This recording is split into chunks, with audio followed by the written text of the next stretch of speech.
The air inside the forbidden city never quite left you. It settled into the walls, into the lacquered wood and layered silk, into the slow breath of corridors that stretched so far their far ends disappeared into a gray haze of incense and distance. Even at this hour, the deepest part of night, when the oil lamps had burned low and their light had softened into something barely there, the palace did not truly sleep. It only grew quieter. And in that quiet, something older moved. A watchman's wooden clapper sounded somewhere in the dark. 3 slow knocks. A pause. Then silence again. The sound had no urgency. It was simply a reminder that the hours were being counted, that someone was awake to count them, and that the night still held a great many hours left to pass. Outside, the cold pressed gently against the red walls. The tiled rooftops curved upward at their ends, phoenixes and dragons perched at every corner, their ceramic faces catching what little moonlight the clouds allowed. A thin mist had settled into the lower courtyards. You could feel it on your skin if you stood still long enough. Cool. Damp. The smell of stone and something burning softly, somewhere far away. This is where we are going tonight. Not to the battlefields or the dynasties of emperors remembered in textbooks. Not to the grand declarations or the wars written into bronze and stone. Tonight, we are going somewhere quieter than that, and far stranger. We are stepping behind the ceremony. Behind the silk and the gold and the rituals performed in perfect silence by men and women who had learned, above all else, never to speak carelessly. We are going into the interior world of the ancient Chinese imperial court, a world that was, at its heart, one of the most intricate, most suffocating, and most quietly terrifying systems of human power ever constructed. For thousands of years, the court of China was not simply a government. It was a universe unto itself. It had its own language, its own time, its own logic, a logic that to the outside world would have seemed like elaborate theater, but which, for those who lived inside it, was as real and as binding as gravity. Every movement was prescribed. Every object carried meaning. The color of a robe told you a man's rank. The direction you faced when you prostrated yourself told you your relationship to heaven. The number of jewels on a headdress, the pattern on a tile, the way a candle was placed on an altar, nothing was accidental. Nothing was merely decorative. Everything was part of a vast, living text that the court read constantly, interpreting and reinterpreting, watching for deviation the way a physician watches for fever. And within this world, behind the walls within walls within walls, there lived people whose stories have never fully been told. Emperors who did not choose to be emperors. Concubines who spent their entire lives inside a single compound, growing old behind walls they were never permitted to leave. Eunuchs, tens of thousands of them across the centuries, who occupied a space between worlds, neither fully one thing nor another, and who, precisely because of that ambiguity, became some of the most powerful and most feared individuals in all of Chinese history. There were shamans and diviners, women who read bones and smoke. There were rituals performed at midnight to appease forces that the court did not name aloud, only acknowledged with offerings left in silence and collected before dawn. Tonight, we move through that world slowly. There is no urgency here. The night is long and the story is old, and it asks only that you settle into it, the way you settle into warmth. You do not need to remember every name or every dynasty. The names will come and go like faces glimpsed through a paper screen, present and then gone, leaving only an impression of something vivid. What matters tonight is the texture of the world we are entering. The feeling of stone floors worn smooth by 1,000 years of careful footsteps. The particular kind of silence that exists in a place where silence is enforced not by emptiness, but by fear. The Forbidden City, Cheng, the purple forbidden enclosure, took its name not from the color of its walls, which are red, but from a cluster of stars at the center of the northern sky. Ancient astronomers believed that the pole star and its surrounding constellations were the home of the celestial emperor, the divine counterpart of the emperor below.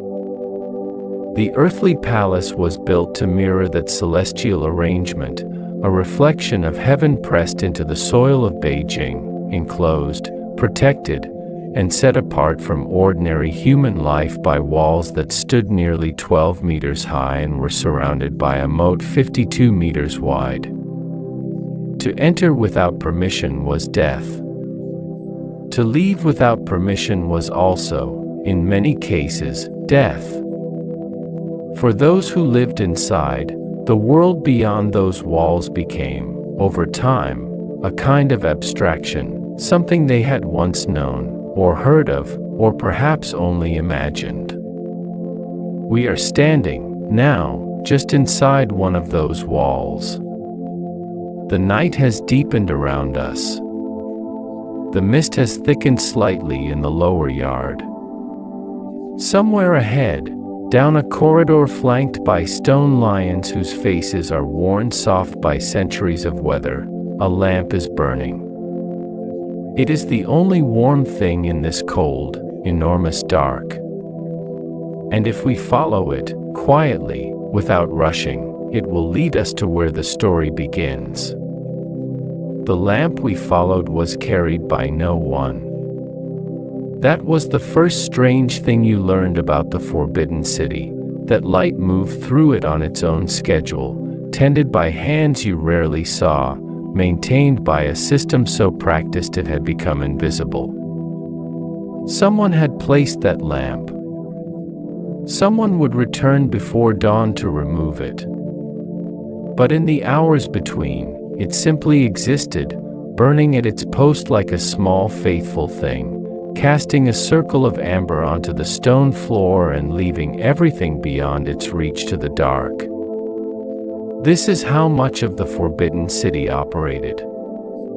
Not through grand visible gestures, but through 10,000 small, disciplined, invisible acts performed in the correct sequence, at the correct hour, by people who had been trained since childhood to perform them without drawing attention to themselves. The palace did not run. It did not bustle. It moved, the way a very old and very complex machine moves, with a kind of deep, internal rhythm that you felt more than heard. A rhythm of ritual, of repetition, of order imposed so completely and for so long that it had ceased to feel like imposition at all, and had become simply the nature of things. To understand the darker currents that ran beneath the surface of this world, you first have to understand what the surface was.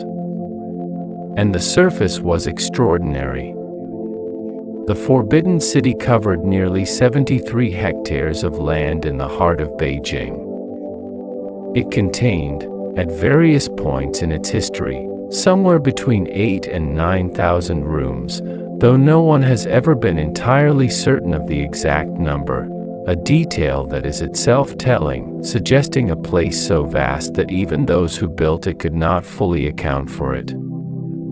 It was constructed beginning in 1406 under the Yongle Emperor of the Ming Dynasty, using materials brought from across the empire, white marble quarried in the mountains outside Beijing, timber hauled from the deep forests of the south, golden floor tiles fired in special kilns in the city of Suzhou, each one so dense and so perfectly made that they rang like a bell when struck.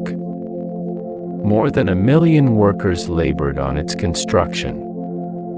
The project took 14 years. When it was finished, it was not simply a palace. It was a statement about power, about heaven, about the relationship between the emperor and everything that existed beneath the sky. The Chinese emperor held a title that translated, approximately, as the Son of Heaven. He was not merely a ruler. He was a cosmological pivot point. The entire order of the world, the turning of seasons, the flooding of rivers, the quality of harvests, the outbreak of plagues, was understood to flow from his virtue, his conduct, and his correct performance of the rituals that kept heaven and earth in alignment. The Forbidden City was the physical site of that performance. Every hall, every courtyard, every carefully positioned threshold existed to support and express that idea. And so the city was built in layers. Not randomly, but according to a deeply considered logic that moved from the public to the private, from the ceremonial to the intimate, from the world of governance to the world of sleep and whispered conversations and things that were never meant to be written down. The outermost gates admitted merchants, petitioners, foreign dignitaries, the world at large. The inner gates admitted officials. Further still, the gates admitted only those of the highest rank. And at the center of it all, in the innermost compounds known collectively as the inner court, lived a population that was in many ways sealed off from the world entirely. The emperor and his family. The imperial consorts and concubines, who could number in the hundreds during certain dynasties. The servants, the attendants, and, moving through all of it like a nervous system through a body, the eunuchs. It is worth pausing here, in this second hour of our telling, to simply sit with the scale of what this meant for human lives. A woman selected for the imperial harem, and selection could happen through formal tribute from noble families, or through drafts conducted across provinces, where girls between the ages of 13 and 16 were evaluated and chosen by imperial officials. That woman, upon entering the Forbidden City, did not leave. Not for years. Sometimes not for decades. Sometimes not ever. She brought with her whatever she had been allowed to carry in a single bundle. She left behind her family, her home, the particular smell of the place she had grown up in, the sound of her mother's voice calling her name in an ordinary way. She passed through the great red gates and she entered a world that was, in almost every meaningful sense, total. Complete. A world that asked nothing less of her than the entirety of her life. Some of these women rose to extraordinary power. History has preserved their names in careful, ambivalent ink, women like Empress Wu Zetian, who governed the Tang dynasty with a ferocity and intelligence that left even her enemies unable to look away, or the Empress Dowager Cixi, who for nearly half a century held the real levers of Chinese imperial power while a succession of emperors, some of them children, sat on the dragon throne and did as they were guided. These women are remembered. But for every one of them, there were thousands whose names are gone, women who lived and aged and died inside those walls, who learned the exact temperature at which tea should be presented to an imperial consort, who knew which flowers were permitted in which season and which incense was appropriate for which ceremony, who carried the weight of all this knowledge for a lifetime and then set it down, quietly, in a room at the end of a corridor that the historians never found reason to visit. And the eunuchs. We will spend much more time with them as the night deepens, because their story is perhaps the most layered and the most strange of all the strange stories this place contains. But for now, just this: they were everywhere. In the best documented periods of Ming Dynasty rule, the number of eunuchs serving in the Forbidden City is estimated to have reached 70,000. 70,000 men who had, as boys or young men, undergone castration in order to be permitted to live inside the inner precincts of the palace, the only males, apart from the emperor himself, allowed in that space. They cleaned the halls. They carried messages between sealed compounds where no one else could pass. They managed finances, controlled access, held keys to rooms that very few people in the world were ever permitted to enter.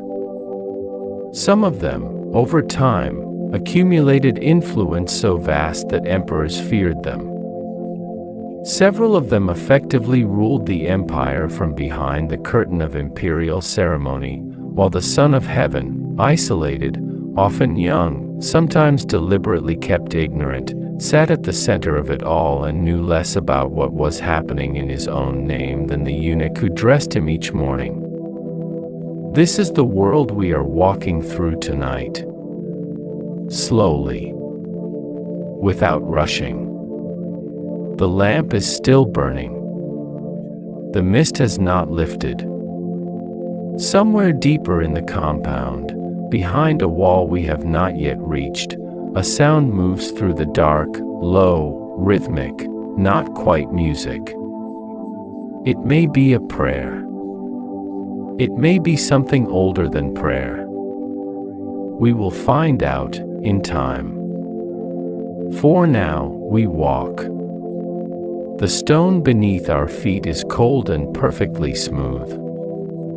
The corridor ahead curves slightly, the way all things here seem to curve, never quite letting you see what is coming, always keeping the next thing just out of reach. That, too, was by design. Everything here was by design. We have only just arrived. The night is patient. And so is the story.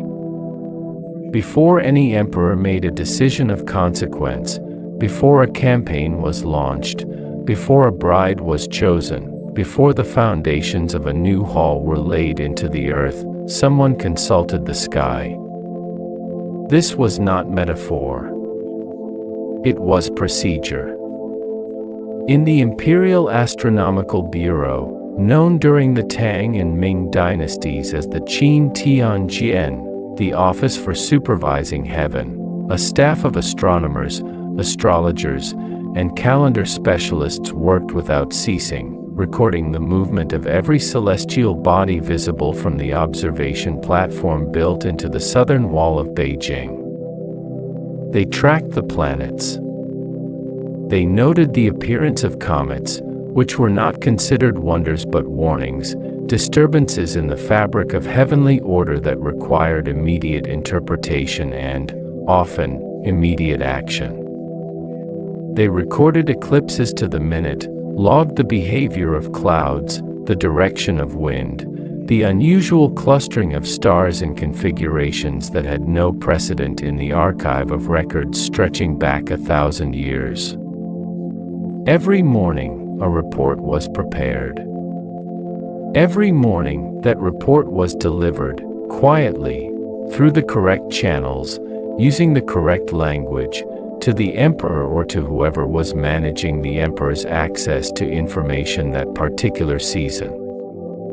The relationship between the Chinese imperial court and the invisible world was not one of casual piety. It was structural. It was load-bearing. The entire legitimacy of the ruling house rested on what was called the Mandate of Heaven, Tianming, a concept so central to Chinese political thought that it shaped every dynasty from the Zhou period onward for more than 2,000 years. The idea was this: heaven, not a personal god, but a vast, impersonal moral force governing the cosmos, conferred the right to rule upon a virtuous house. That mandate could be withdrawn. It had been withdrawn before, and every Chinese emperor knew it, the way a man standing in a boat on a wide river knows, without needing to be told, that the water beneath him is deep. Natural disasters were not natural in this framework. A flood was a message. A drought was a message.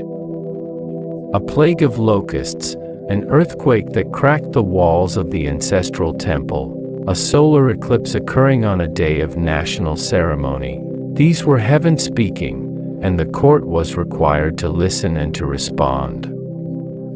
The emperor would issue edicts of self-reproach, confessing his failures of virtue in formal language that was, by convention, both sincere and stylized.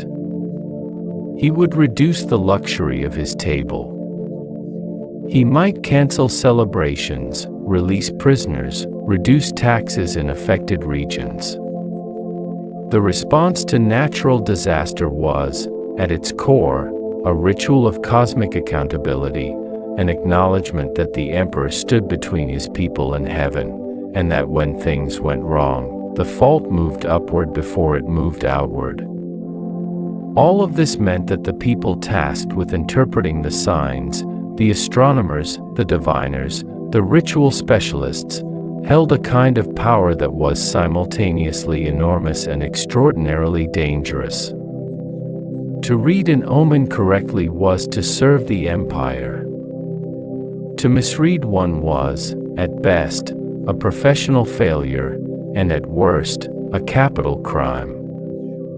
There are records from various dynasties of court diviners who were executed not for fabricating predictions, but for delivering true ones that the emperor or his advisors found unwelcome. The men who told an emperor that the stars suggested a great defeat was taking his life into his hands, regardless of whether the stars were right.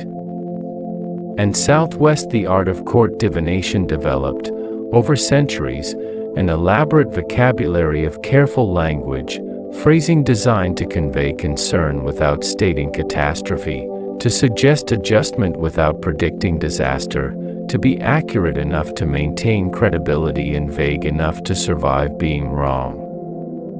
The oldest form of divination practiced in Chinese history was oracle bone divination, a practice so ancient it predates the imperial era entirely, reaching back into the Shang dynasty, more than 3,000 years ago. A question would be inscribed on the flat bone of an ox or the underside of a turtle shell. Heat was applied, a hot bronze rod pressed to a small hollow carved into the bone, and the bone cracked. The pattern of those cracks was read by a specialist, and from the pattern, an answer was drawn. The question and its answer were then inscribed directly onto the bone, creating a record. Tens of thousands of these oracle bones have survived. They are among the oldest written documents in Chinese history, and the questions scratched into them are startlingly ordinary alongside the cosmic machinery used to answer them. Will it rain this week? Is the pain in the king's tooth an ill omen? Should we hunt to the east or the west? Will the child the consort is carrying be a son? That last question appears more than once. It appears, in various forms, across thousands of years of Chinese court history. Because the question of sons, of male heirs, of the succession, of who would sit next on the dragon throne, was never, in the imperial court, a private family matter. It was a matter of cosmological urgency. A dynasty without a clear male heir was a dynasty whose mandate of heaven had become uncertain. And uncertainty, in a system built entirely around the performance of certainty, was its own kind of catastrophe. The rituals surrounding imperial pregnancy and birth were accordingly elaborate. A consort who was believed to be carrying an imperial child was moved to specific quarters, attended by specific women, fed specific foods chosen according to the principles of correspondence.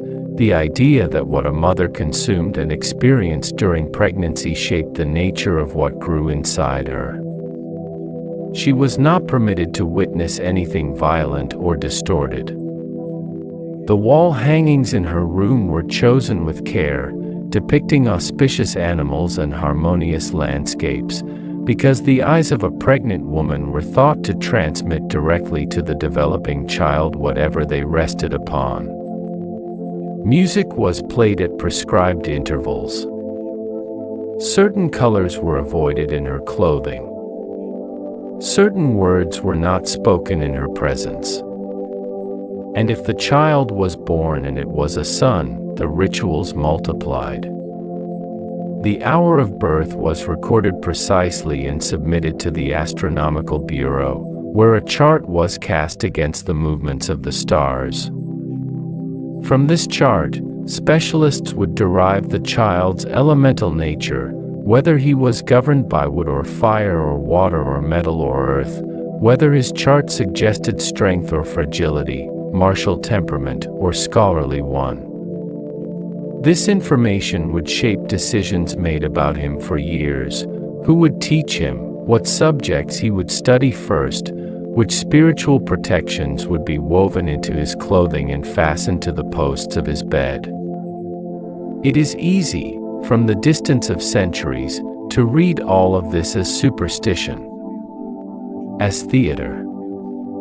But to do so is to miss something essential about the world we are walking through tonight. The rituals were not performed because the court was naive. They were performed because the court understood, in its deep structural bones, that power is not simply a matter of force. Power requires story. It requires a framework of meaning that makes the authority of one person over millions feel not like accident or violence, but like the natural order of things. The rituals were that framework, made physical. Every kowtow, every incense offering, every carefully cracked bone and red star was a sentence in a story the court told itself, continuously, about why it existed and why its existence was correct. To stop performing the rituals was not merely irreverent. It was structurally dangerous. Like removing stones from a wall, not the decorative stones, but the ones that are holding everything else in place. The incense in the corridor has thickened slightly. The smell of it is sweet and dry and very old, sandalwood, perhaps, or something closer to cedar.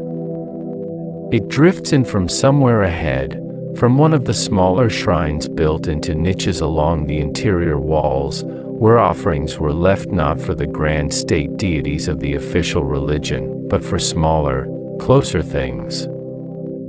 Household gods. Ancestors.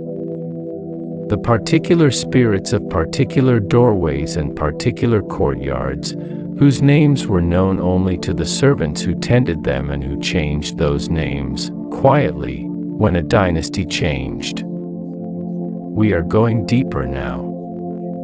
The ritual world of the court was only the outer layer of what happened in the dark. Beneath the sanctioned ceremonies, beneath the official prayers and the astronomical reports submitted each morning in careful brushwork, beneath all of that was something that the court acknowledged only sideways, only in the early hours when no one was keeping a formal record. We will find it, if we keep walking. The corridor is narrowing. The lamp ahead is smaller now, or perhaps it is only further away. Either way, we follow it. This is how it works in a place like this. You follow the light, and the light leads you somewhere the daylight never goes. There was an official religion in the Forbidden City. And then there was everything else.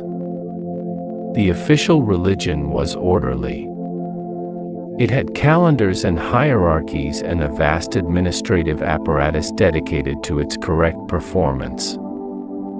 The emperor sacrificed at the Temple of Heaven at the winter solstice, dressed in robes of a specific blue, accompanied by a procession of a specific number of officials, carrying a specific number of vessels, at a specific hour determined months in advance by the office for supervising heaven.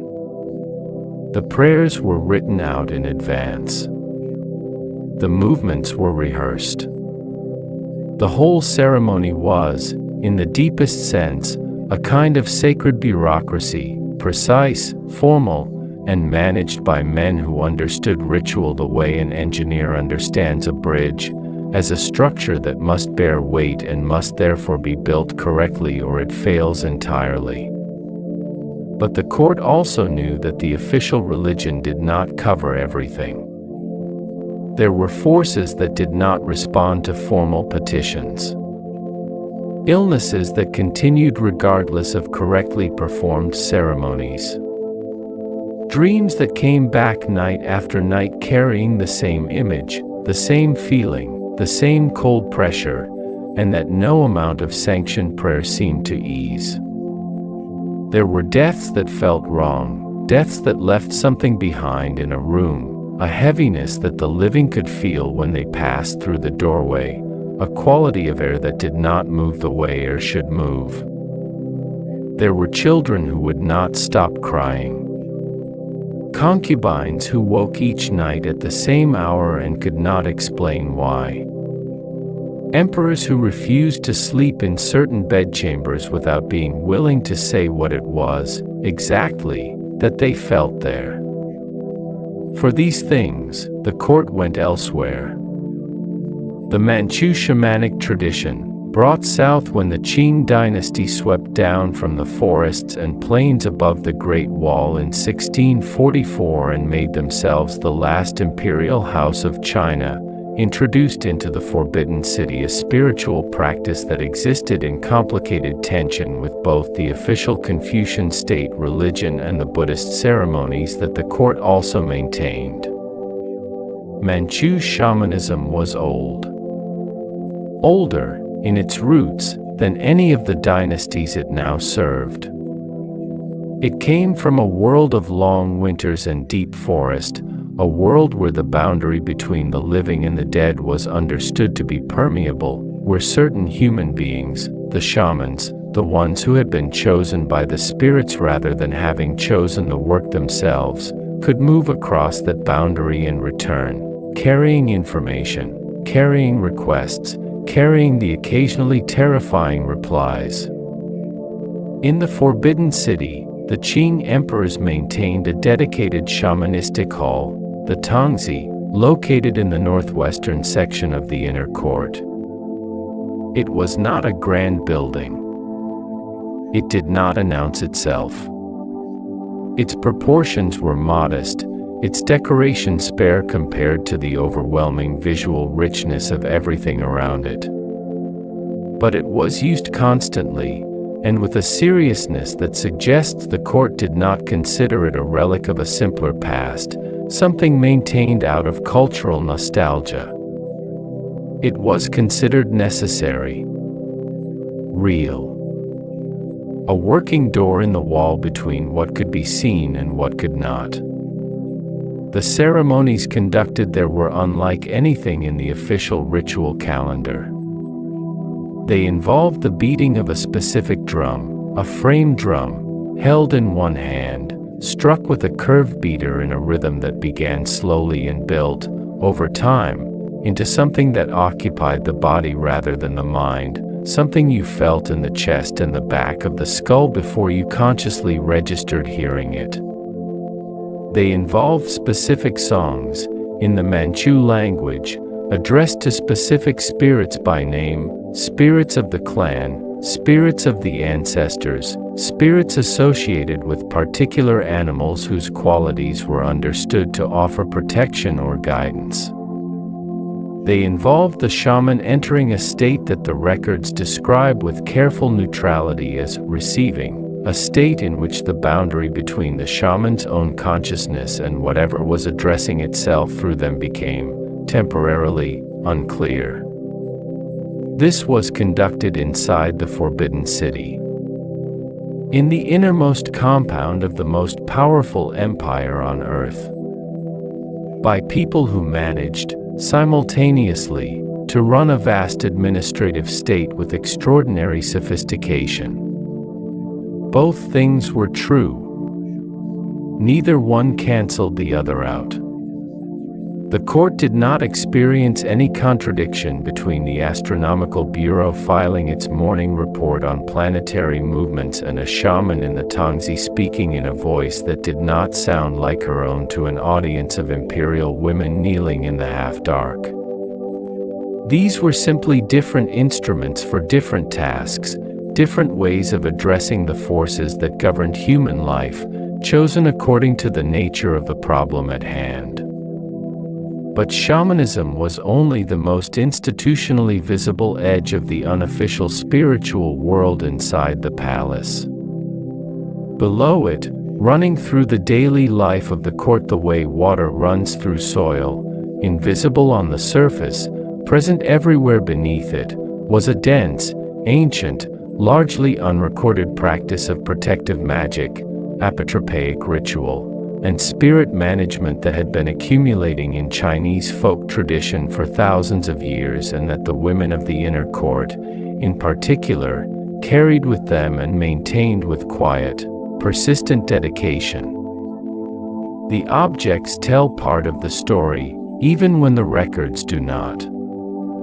Archaeological work in and around the Forbidden City has uncovered, at various points, small ceramic figures buried beneath doorway thresholds, placed there, it is understood, to protect the household against malevolent entry, against spirits that move through openings in the earth. Copper mirrors were hung in specific positions on walls and above beds, not for vanity but because mirrors were understood to be powerful deflectors of harmful influence, surfaces that showed things as they truly were, and that certain presences could not bear to face.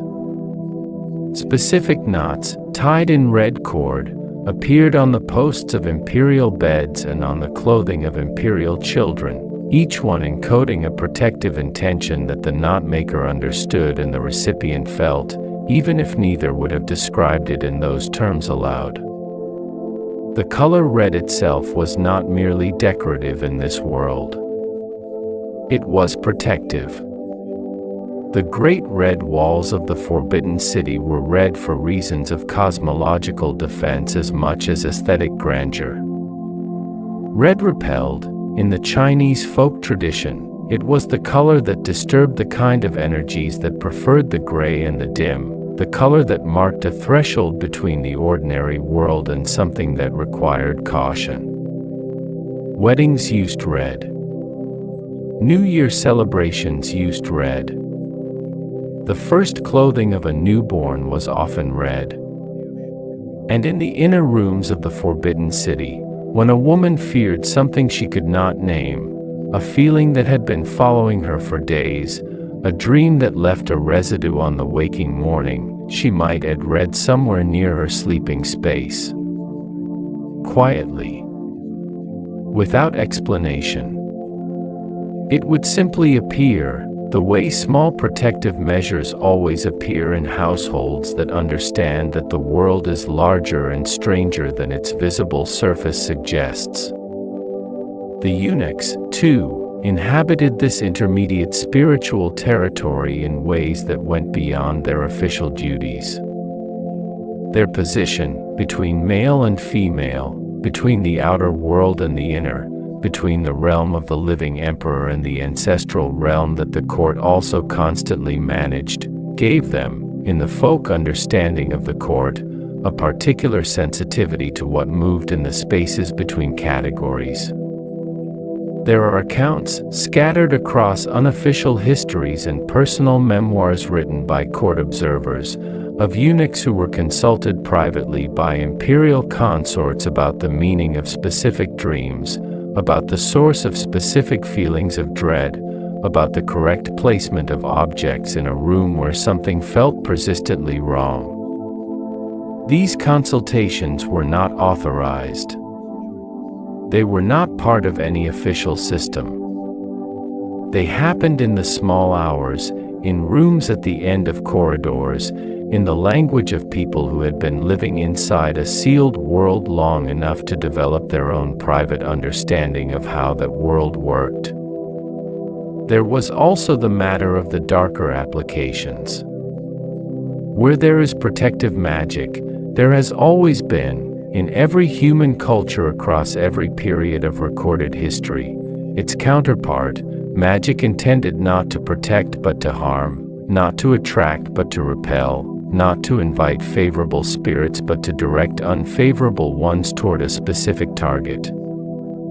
The imperial court was no exception, and in fact the structural conditions of the court, the competition, the confinement, the absolute stakes of imperial favor, made it a particularly fertile environment for what the records, when they mention it at all, call with characteristic understatement, goo, poison, in the broadest sense, which encompassed both physical poison and the kind administered through ritual, through buried objects, through the correct words spoken at the correct hour in the correct direction while holding the correct thing in the hands. The fear of goo was constant in the inner court. Not irrational, there is ample documentation of actual poisonings, carried out through both physical and what the court considered ritual means. But the fear itself, independent of any specific accusation, was a force. It shaped behavior. It determined who you allowed near your food, who you trusted to prepare your clothing, which servant you permitted to enter your room while you slept.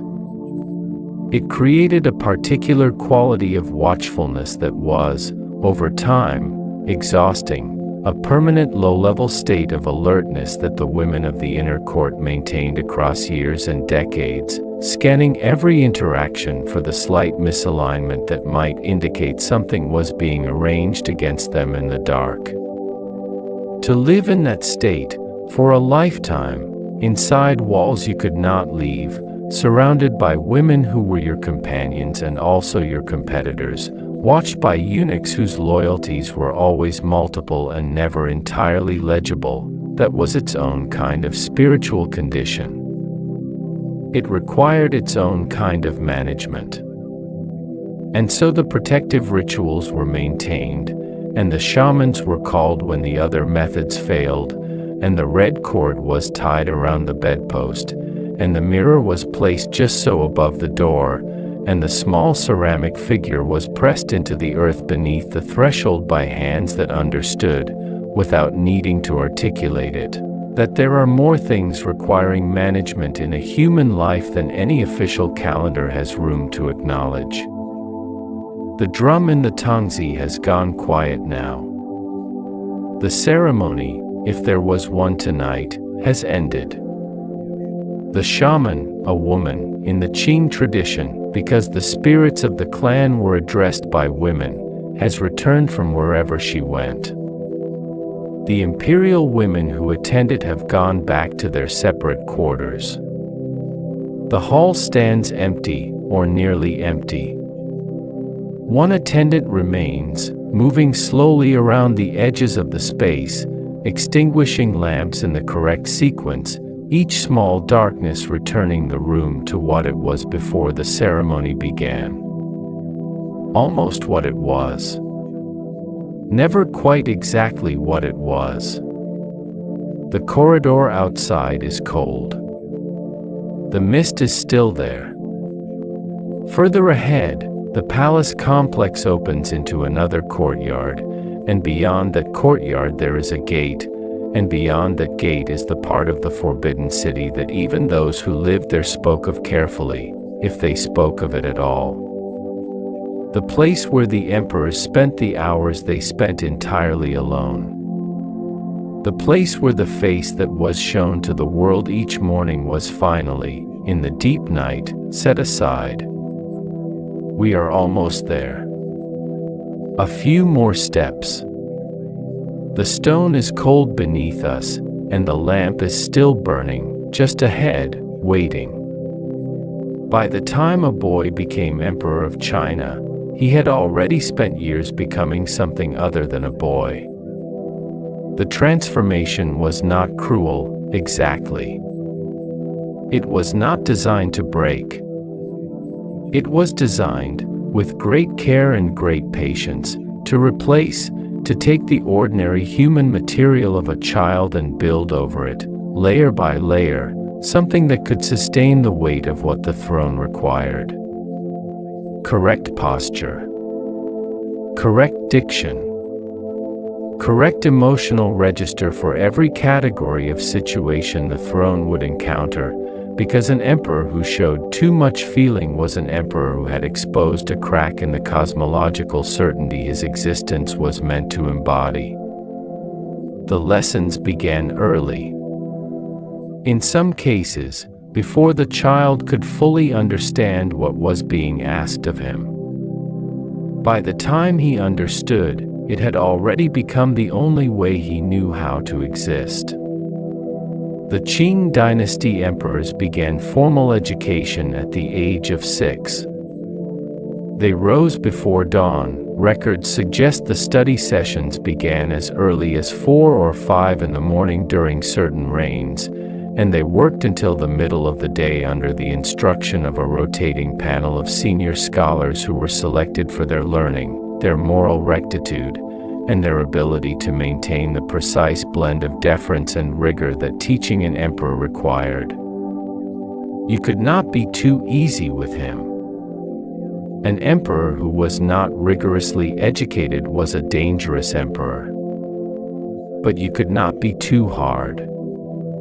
He was, always, the Son of Heaven, and the quality of the relationship between teacher and imperial student was itself a performance of correct cosmic order that both parties were expected to sustain regardless of what happened in the room between them. The curriculum was vast. Classical texts, history, calligraphy, the ritual protocols governing hundreds of categories of ceremony, military strategy, horsemanship, archery. In the Qing period, the Manchu emperors maintained particular emphasis on the martial traditions of their nomadic ancestors, and an emperor who could not ride and shoot was considered to have lost something essential about his legitimacy. But the deepest and most constant part of the education was this, the study of what it meant to be emperor.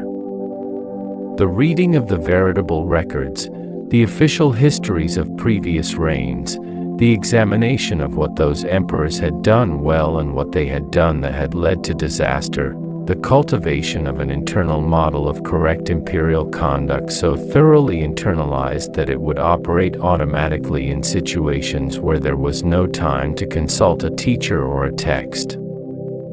All of this, by design, left very little room for the person underneath.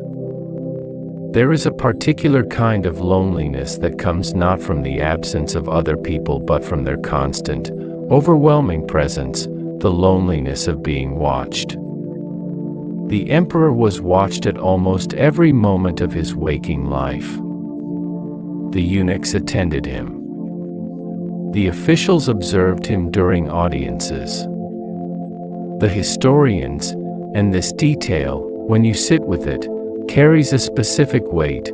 The historians were present at court not merely to record events after the fact, but to observe the emperor in real time, to write down what he said and how he comported himself, creating a record that he himself was not permitted to read. The veritable records of each reign were compiled after the emperor's death, From notes taken during his lifetime by officials whose job was specifically to be invisible enough that the emperor might sometimes forget they were there, and accurate enough that nothing significant passed unrecorded. The emperor moved through his days inside a consciousness that knew, always, that it was being written down, and yet had no access to what was being written. To be the subject of history while it is being made, without being permitted to shape or review it, that is a strange kind of existence.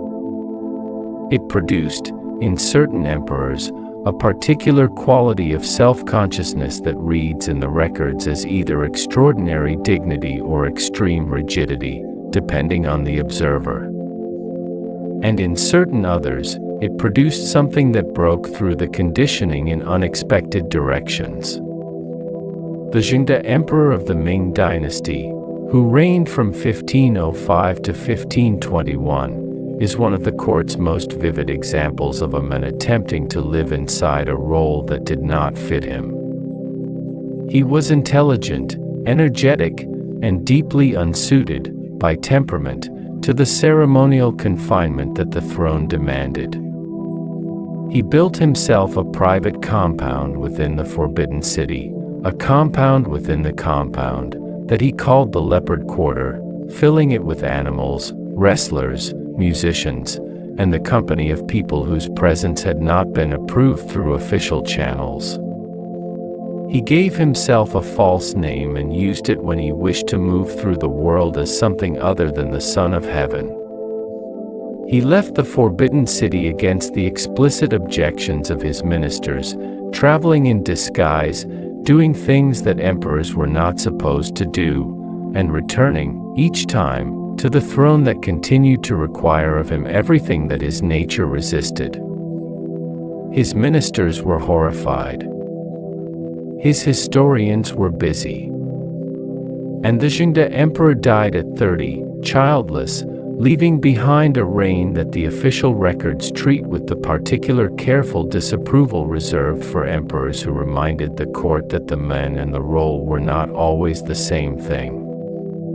But for every Zhengde, every emperor who pushed against the walls of the role, there were others who disappeared into it so completely that the men became genuinely difficult to locate within the official record. The Wanli Emperor, who reigned for 48 years beginning in 1572, and who holds the distinction of having one of the longest and most consequential reigns in Ming history, spent the last 30 years of that reign refusing, almost entirely, to appear in public. He did not attend court. He did not receive officials. Memorials piled up unanswered. Appointments went unfilled. The bureaucratic machinery of the empire continued to function, because it had been built, over centuries, to function independently of the emperor's active participation, but the man at its center had withdrawn behind the red walls of the innermost compound and would not come out. His reasons, like so much in this world, were never fully recorded.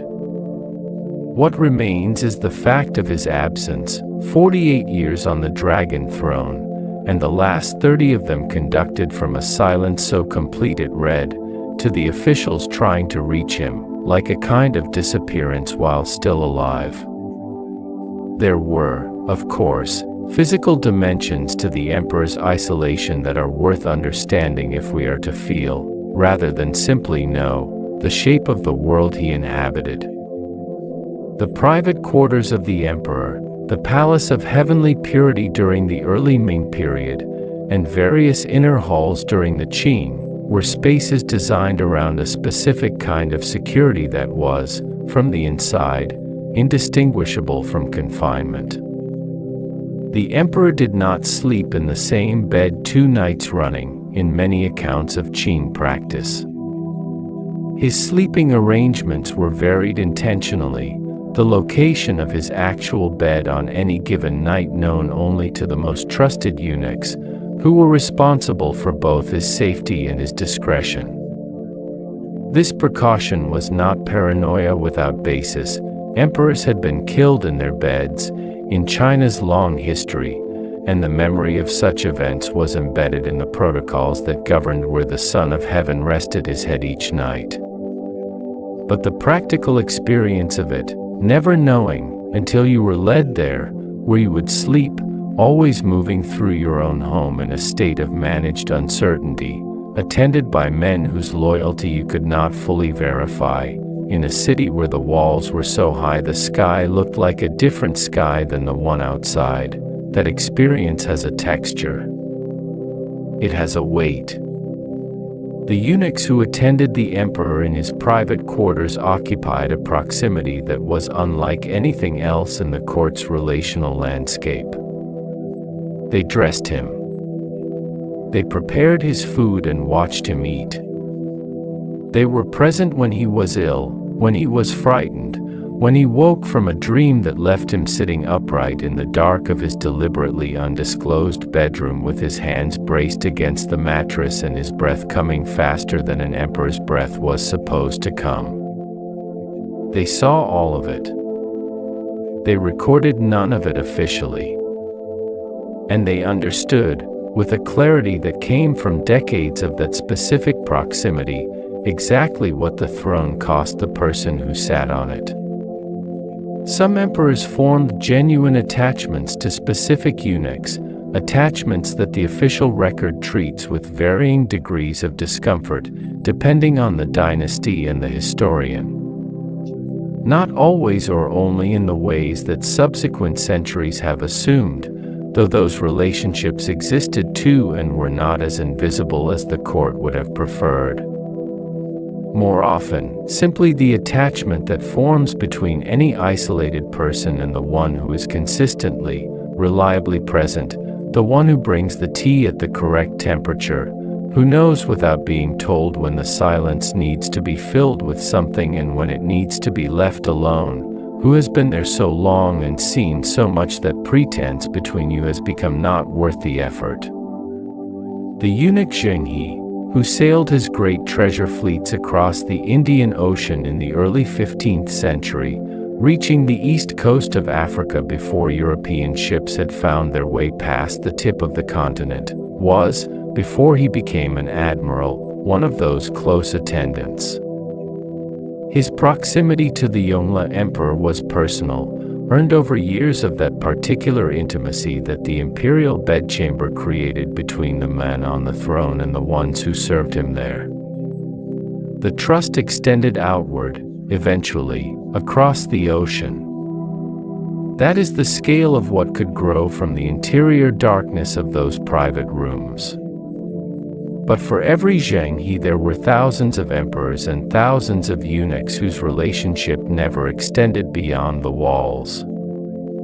Who lived out the whole of it, the dressing and the tea and the dreams and the years, in that sealed world, and who were never sent anywhere, and who eventually were simply absorbed into the long silence of the palace's history, their names preserved in registers if at all, their inner lives held in no record anyone has yet found.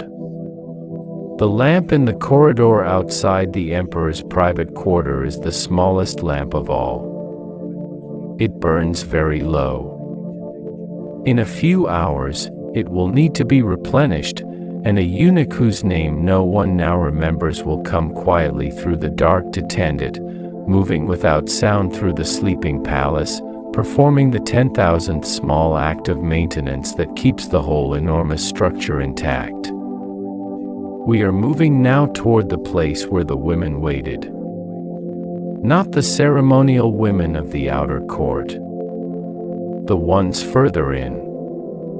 The ones whose world was the smallest and the most completely enclosed of all the enclosed worlds inside these walls. The ones who held, in their silence and their watchfulness and their long, patient cultivation of power from within impossible constraint, some of the most extraordinary stories this palace contains. The courtyard ahead is smaller than the others. The walls press in more closely. The air here is different, warmer, by a degree or two, as though a great many people breathing in a confined space over a great many years has left something of itself in the stones. It probably has. We are close now. Listen. There is something moving, very quietly, on the other side of that wall. A woman entered the Forbidden City through a specific gate. Not the Great Southern Gate, the Meridian Gate, with its 5 arched passages and its towers rising against the sky like a statement about the nature of power. That entrance was for emperors returning from campaigns, for the presentation of captives after victories, for the formal processions of state that announced themselves to the city beyond the walls with drums and banners and the sound of bronze bells struck in sequence.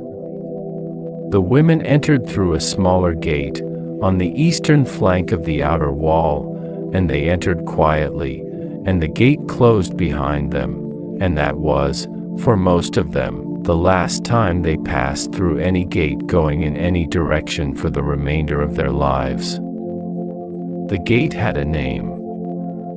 It was called, with the particular poetry of Chinese imperial nomenclature, the Gate of Correct Conduct.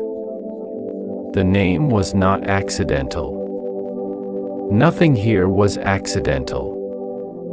The gate announced, in its naming, exactly what was expected of the women who passed through it, and announced it at the moment of entry, before they had fully arrived, so that the expectation was the first thing they carried with them into the world they were entering. What they were entering was called the inner court, the Hogong, literally the rear palace, and it occupied the northern half of the Forbidden City, separated from the administrative halls of the outer court by a gate whose threshold, in the Ming dynasty, no intact male other than the emperor himself was permitted to cross. It was a world of extraordinary physical beauty. The halls were lacquered and gilded. The courtyards were planted with ancient trees whose branches had been trained over generations into shapes of deliberate elegance, their shadows falling across the paving stones in patterns that changed through the day with the moving of the sun. In spring, the flowering trees inside the inner compounds released a fragrance that drifted across the courtyards in slow waves, catching in the silk of doorway hangings, settling into hair and clothing, becoming part of the smell of the place the way all persistent things eventually become indistinguishable from the place itself. And it was, beneath the beauty, one of the most suffocating human environments ever constructed. The women of the inner court were organized into a hierarchy so precisely calibrated that it governed every material aspect of their existence. The ranking system varied across dynasties but maintained, throughout, the same essential structure, a pyramid of status whose apex was the empress, and whose base extended downward through a sequence of ranks: imperial noble consort, consort, concubine, answering consort, and several further gradations below that, each level distinguished from the ones above and below it by specific differences in the number of attendants permitted, the size of the living quarters allocated, the quality of the porcelain in which food was served, the weight of the jewelry that could be worn on ceremonial occasions, the number of dishes that could appear at a meal. These distinctions were not merely symbolic. They were the architecture of a woman's entire world. A consort of the 3rd rank and a concubine of the 5th rank might live 50 meters apart, within the same enclosed compound, and inhabit existences as materially different as two people living in different countries. The higher woman had more servants, more space, more fuel for her braziers in winter, more layers between herself and the cold stone of the palace floor. The lower woman managed with less of everything, which meant managing with more of everything that less of everything requires: more ingenuity, more patience, more careful cultivation of the relationships that might, over time, move her upward, or protect her from moving down. Because movement was possible. That was the engine that kept the whole machinery of competition running. A woman who caught the emperor's attention, through beauty, through conversation, through the correct performance of the small ceremonies that constituted daily life in the inner court, through the cultivation of the eunuchs who managed access to the emperor's schedule, through the bearing of a son, that woman could move. Could rise through ranks that had seemed, when she arrived, as fixed and permanent as the walls around her. Could accumulate servants, space, influence, the small material dignities that, in a world where the large ones were unavailable, became the substance of what a life felt like from the inside. And a woman who fell from favor, through age, through illness, through the maneuvering of a rival, through simple bad luck, the emperor's attention drifting the way attention drifts, away from what it knows toward what it has not yet encountered, that woman could move in the other direction just as surely. Could find her household reduced, her servants reassigned, her quarters relocated to a corner of the compound that the important corridors did not pass through, where the lamps burned lower and were tended less reliably, where the food arrived at a temperature suggesting it had traveled further than it used to travel, where the quality of the silence was different, not the silence of a place where important things were being kept quiet, but the silence of a place that had simply been forgotten. The Empress Dowagers, the mothers of emperors, women who had survived long enough and maneuvered skillfully enough to see their sons ascend the throne, were among the most powerful people in all of Chinese imperial history, and their power derived precisely from this understanding of the system's internal logic. They had watched it from the inside for decades. They had learned, through the long education of confinement and observation, exactly how the mechanisms worked, which levers moved which things, which relationships needed cultivation and which needed to be carefully managed into impotence. By the time a woman became Empress Dowager, she had been studying the court since girlhood, and she had been studying it with the focused attention of a person whose life depended on understanding it correctly, because it did. The Empress Dowager Cixi, who dominated Chinese politics from 1861 until her death in 1908, entered the Forbidden City at 16 as a low-ranking concubine of the fifth tier. She was selected in one of the regular drafts of young women from Manchu noble families, a process that, for most of its participants, led to decades of quiet anonymity in the inner court, their lives playing out in the narrow space between the walls and the hierarchy, remembered by no one outside the palace registers. Cixi was different, in ways that became apparent only gradually and then suddenly, in the way that capability usually announces itself. She bore the Xianfeng Emperor a son, his only surviving male heir. When the emperor died in 1861, that son became the Tongji Emperor at the age of 5, and Cixi became, overnight, the most important woman in the empire.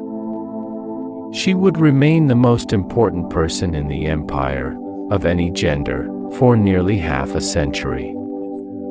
But even Cixi, even a woman of that particular and extraordinary quality of mind and will, operated within constraints that her capabilities could reshape but never fully dissolve.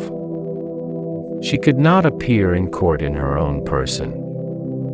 She governed from behind a screen, literally. A yellow silk curtain hung between her seat and the officials who came to receive her decisions, so that the form of male governance was preserved even as the substance of it flowed from a woman's judgment. She spoke and the words passed through the curtain and became, on the other side, imperial decree. the fiction was maintained. The silk hung there for decades, a thin membrane between what the empire believed about itself and what was actually happening, trembling very slightly in the drafts that moved through the great hall, catching the light in a way that was almost beautiful. The lives of the women below that level of visibility were shaped by a different kind of containment, not the containment of political theater, but the containment of time. Time was the primary substance of life in the inner court for a woman who had not yet attracted the emperor's notice, or who had attracted it once and then lost it, or who understood that she was unlikely to attract it at all. Time, and the activities that filled it, and the relationships that developed within its long, slow passage. The women of the inner court were not uneducated. Many of them were accomplished calligraphers, painters, poets. The tradition of palace poetry, the poetry of the inner chambers, produced, across the dynasties, a body of writing that is among the most quietly devastating in the entire Chinese literary canon.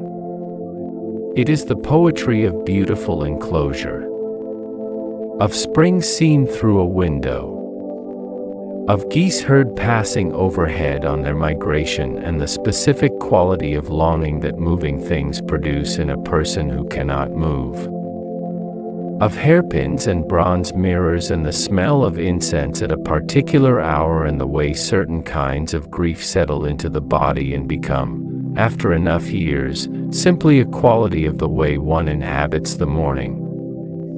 One poet, Ban Jiu, a Han Dynasty consort who fell from favor and was consigned to the cold palace, the section of the inner court where discarded women were sent to live out their remaining years in a state of imperial forgetting, wrote a poem about a fan. A round white silk fan, the kind used in summer, that is stored away when autumn comes and is no longer needed. The comparison she was drawing was transparent and was meant to be. The poem has been read for 2,000 years. The fan it describes has not existed for almost as long. The cold palace deserves its own attention because it was not metaphor. It was a real place, or rather, a real designation, applied to whatever section of the inner court had been allocated to women who had been formally removed from the emperor's favor, officially forgotten within a world that was itself invisible to the world outside. To be sent to the cold palace was to experience a kind of living erasure. Your rank was maintained, technically. Your food continued to arrive. But the visits stopped. The eunuchs assigned to you were the ones no one else wanted. The courtyard you were given access to was the one no one passed through. The years accumulated, and the women in them aged, and the palace continued its vast ceremonial life at a remove that might as well have been the distance between stars. Some of them endured it with a quality of stillness that the few accounts we have suggest was neither resignation nor defeat, but something harder and more considered than either, a decision, made in full consciousness of the alternatives, to inhabit the available life as completely as possible. They tended their small courtyards. They maintained their practice of calligraphy.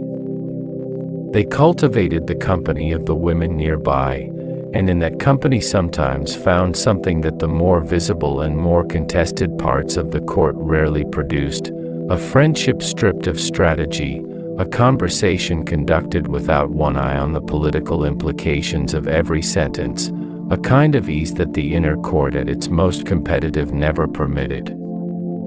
In the deep night, in the innermost courtyards, the sounds are very small. A brazier settling. The soft movement of silk against stone.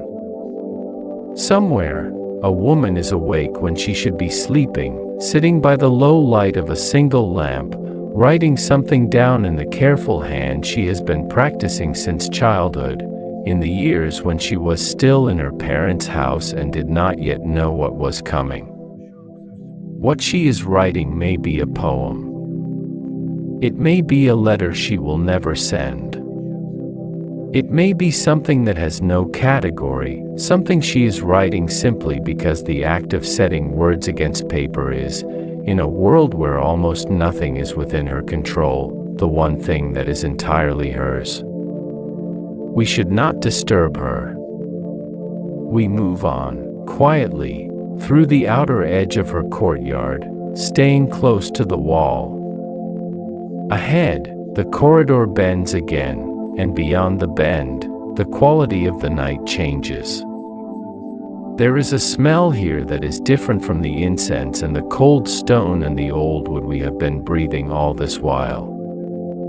This smell is older and stranger.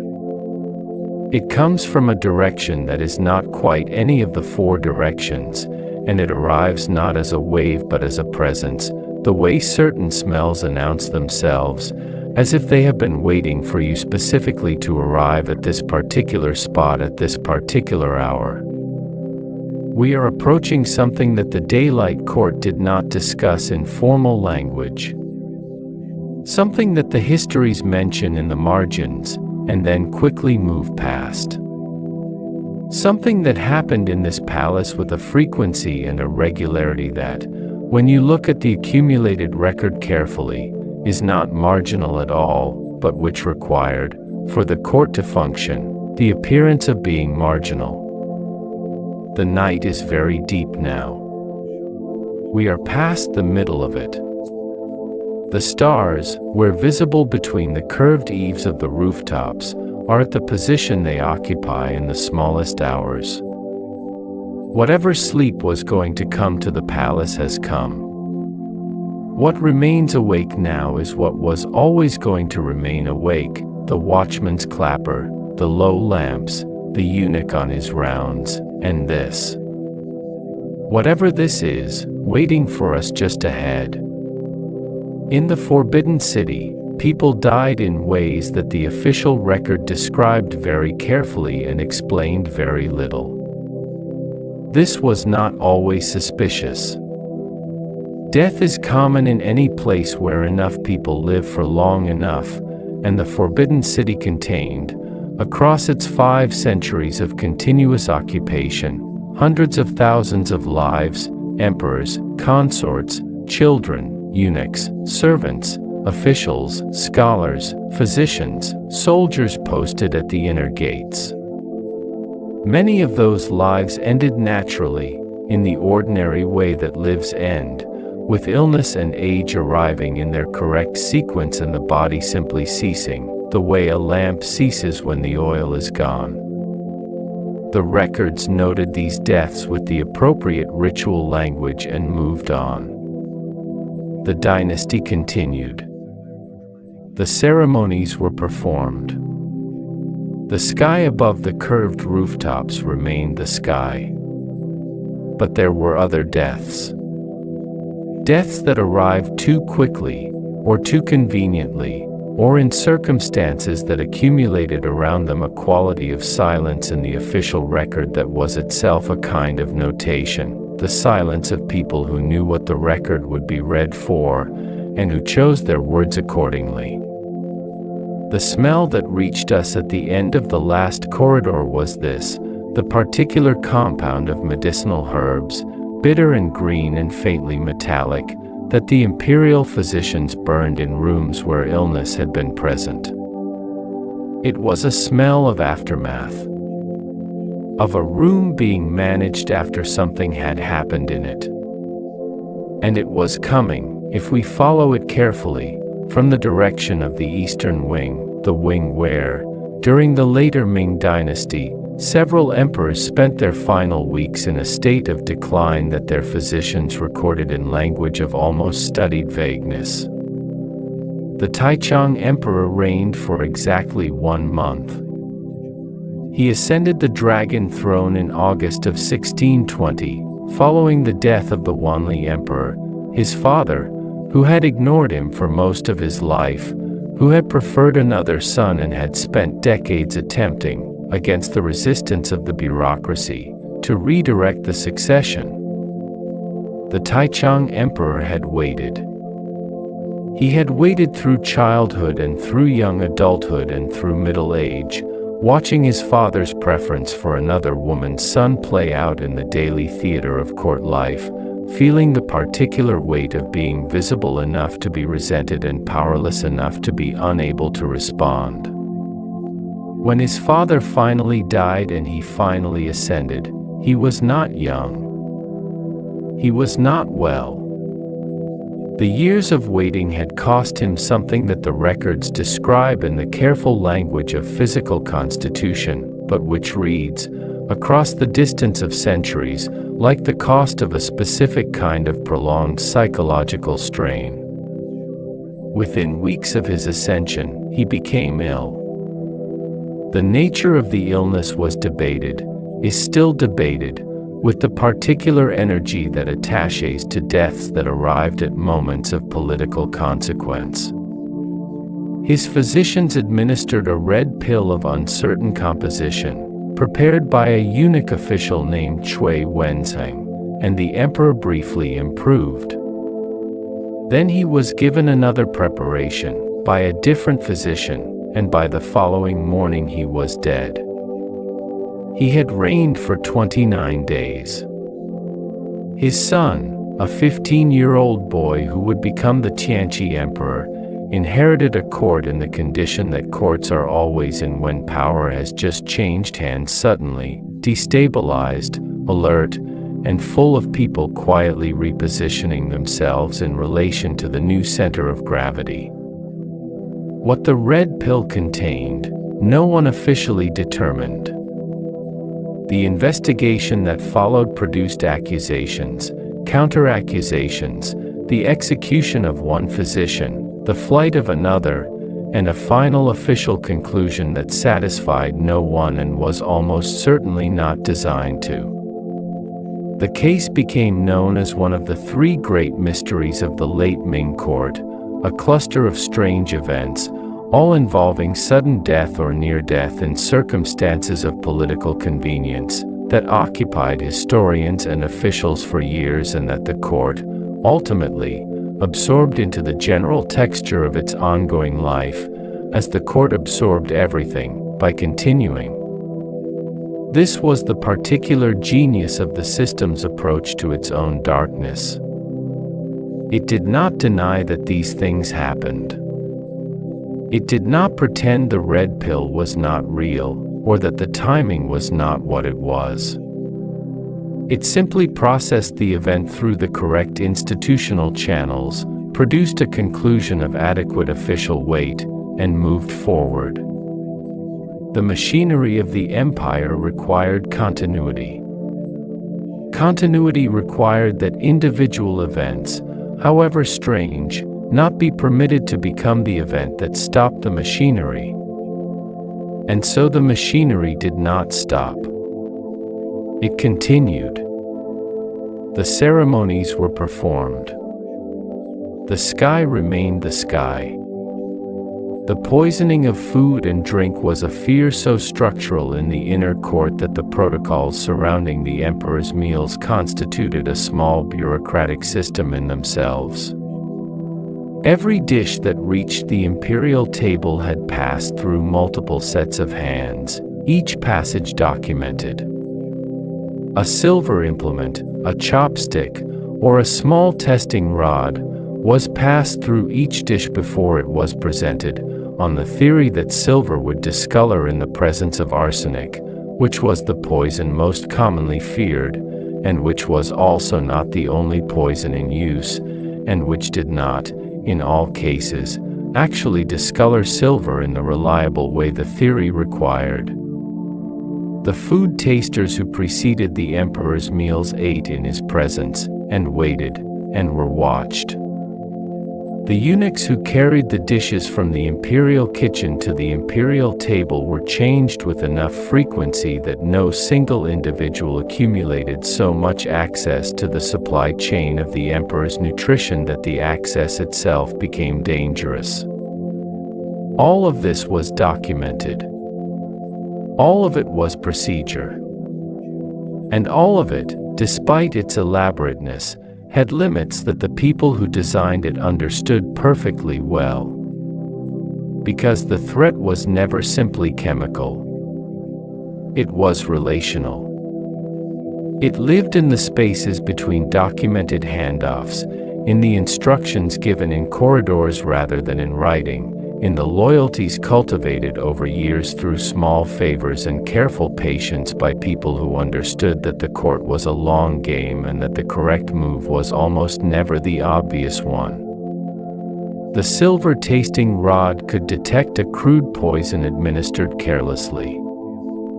It could not detect an extremely subtle one administered by someone who had been thinking about the problem for a very long time. The deaths of imperial children occupy a specific register of darkness in the court's history, darker, in some ways, than the deaths of emperors, because they are quieter and less examined, and they happened with a frequency that the official record, if you read it with sufficient attention, makes impossible to attribute entirely to the ordinary hazards of childhood in a pre-modern medical environment. The competition of the inner court was sharpest precisely here, because the bearing of a son was the mechanism of elevation, and the survival of a rival's son was the mechanism of displacement, and the inner court contained at its most populated moments hundreds of women who understood this arithmetic with perfect clarity and who had, most of them, very limited tools available for influencing it. Some of those tools were the ritual ones we have already encountered, the protective magic, the buried figures, the red cord, the mirror placed above the cradle. Some of them were the darker application of the same tradition. And some of them were simply practical, in ways that the historical record approaches and then retreats from with a consistency that is itself informative. What can be said with confidence is this: infant mortality in the inner court was, in certain periods, extraordinarily high. And the infants who died most frequently were not the infants of the most powerful women. They were the infants of women who had achieved what the most powerful women most needed to prevent, the bearing of a healthy male heir by a rival. The pattern is visible in the aggregate. The mechanism, in any specific case, is almost never documented. The eunuchs moved through all of this. That is perhaps the most important structural fact about the inner court's relationship with its own darkness. The eunuchs were present everywhere, and their loyalties were always multiple, and they were, by the logic of their position, precisely the kind of intermediaries that the passing of dangerous things required. A message that could not be sent through official channels could be carried by a eunuch. An object that could not be transferred openly could be transferred by a eunuch. Information about an emperor's sleeping arrangements, his physical condition, his moments of vulnerability, this information lived primarily in the bodies of the eunuchs who were present for it, and its passage from one part of the court to another passed through the same nervous system that carried everything else.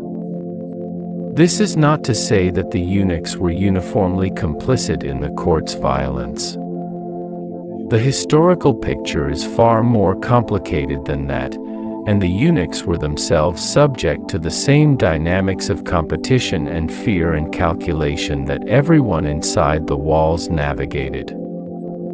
They could be victims as easily as instruments. They could be the ones carrying the dangerous thing without knowing what they were carrying. They could be the ones who were, afterward, made to stand as the explanation, the convenient answer to the question of how something happened, offered up by the court as a resolution that satisfied form without necessarily touching substance.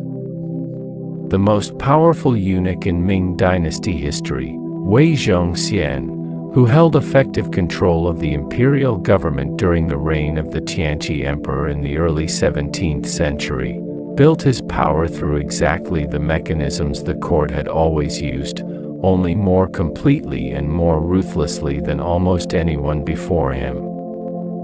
He controlled access to the emperor, who was young and more interested in his woodworking, a genuine passion, documented with almost poignant specificity in the records, than in the business of governance.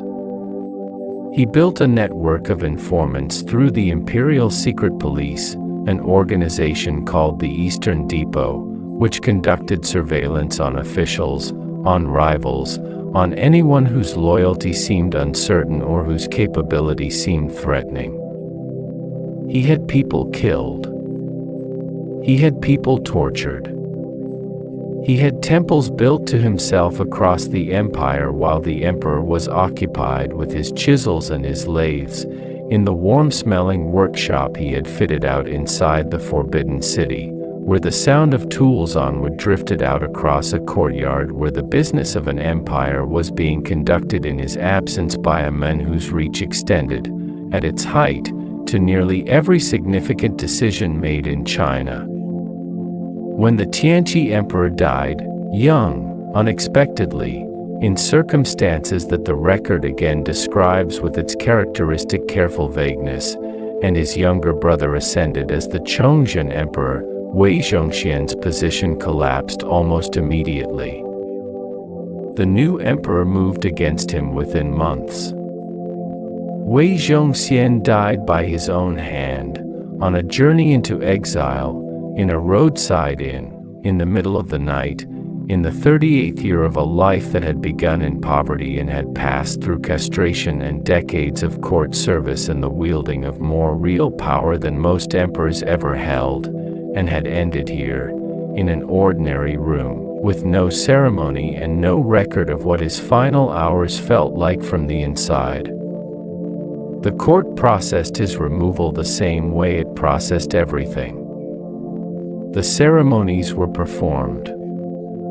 The sky remained the sky. And in the inner rooms of the Forbidden City, in the corridors between the women's quarters and the eunuchs' passages and the emperor's undisclosed sleeping place, the small adjustments that follow any significant change in the distribution of power were made quietly, over the following days and weeks, by people who had been waiting to make them and who understood, from long practice, that the waiting was the most important part. We have been in the dark for some time now. The night is at its furthest point from morning, that hour when the cold is deepest and the silence is most complete and the distance from dawn feels, if you are awake in it, like a kind of geographical fact rather than simply a measurement of time. The watchman's clapper has not sounded for a while. Either it will sound again soon, or the watchman has passed to a part of the palace we can no longer hear from here. Ahead, the corridor opens. The walls pull back. The smell of herbs and aftermath has faded. What replaces it is something cleaner, stone and cold air and, very faintly, water. There is a garden somewhere close. Not a large one. One of the small private gardens built into the innermost compounds, where rocks were arranged in shapes that suggested mountains and where a shallow pool caught the sky in its surface and held it there, patient and still, for anyone who needed, at the end of a long and careful day, to look at something that simply was what it was. The garden is very quiet. We will sit here for a moment before we continue. The stones are old. The water is dark. And above us, through the gap between the curving eaves, the stars are beginning, very slowly, in the way that imperceptible things eventually become perceptible, to shift. To become a eunuch in imperial China, a man, or more often a boy, surrendered something that the court described in its official language with bureaucratic neutrality, and that the person surrendering it experienced in ways the official language was not designed to hold. The procedure had a name. It was called Jingsheng, purification. The word was chosen deliberately, as words in this world always were, and it encoded within itself the entire ideological justification for what was being done and why, the idea that proximity to the sacred interior of the palace, to the emperor's person and the imperial women's quarters, required a condition of bodily removal from the ordinary categories of male life. The eunuch was purified of a particular kind of claim on the world. He could not father children. He could not found a lineage. He could not, in the framework of Chinese social thought, fulfill the most fundamental of Confucian obligations, the continuation of the family line, the performance of ancestral rites, the maintenance of the connection between the living and the dead that ran, in that tradition, through biological descent. He was, in the most structurally significant sense the culture possessed, outside the normal human order. And it was precisely that outsideness that made him useful. The surgery was performed by specialists, men who had been doing it for years and who had developed, out of the grim repetition of their work, a technical proficiency that kept the mortality rate lower than it might otherwise have been, though it was never low. Boys who did not survive the procedure were not recorded in the registers of the Forbidden City. They were recorded nowhere. They simply did not arrive, and the space that would have been theirs remained unfilled, and the palace continued without them, as it continued without everything it consumed. Those who survived entered the palace system through a process of evaluation and placement that assessed their temperament, their intelligence, their physical presentation, and the quality of what the evaluators called their qi, a compound of bearing and alertness and something harder to name, a quality of presence that the experienced palace officials could apparently detect in a boy standing before them in a receiving room, and that would determine, more than almost anything else in his subsequent life, what kind of eunuch he would become. Because there were many kinds. At the lowest end of the hierarchy were the sweepers, the carriers, the tenders of lamps and fuel and water, the men who maintained the physical infrastructure of the palace's daily life in ways that were invisible precisely because they were so constant and so necessary. These men lived in the outer service corridors, in rooms barely large enough for a sleeping mat and a small chest, and they moved through the palace with their eyes at the correct angle and their footsteps at the correct volume, which is to say barely audible, and they were identified by the people who passed them in the corridors not as individuals but as a category, the way we identify the furniture in a room we know very well, as part of the landscape rather than as separate presences within it. Above them, in ascending gradations of authority and proximity, were the eunuchs who managed the palace's material systems, the kitchens, the storehouses, the textile workshops where the imperial garments were maintained and repaired, the records offices where the daily documentation of the court's life was accumulated and filed. These men had names in the registers. They had supervisors and subordinates.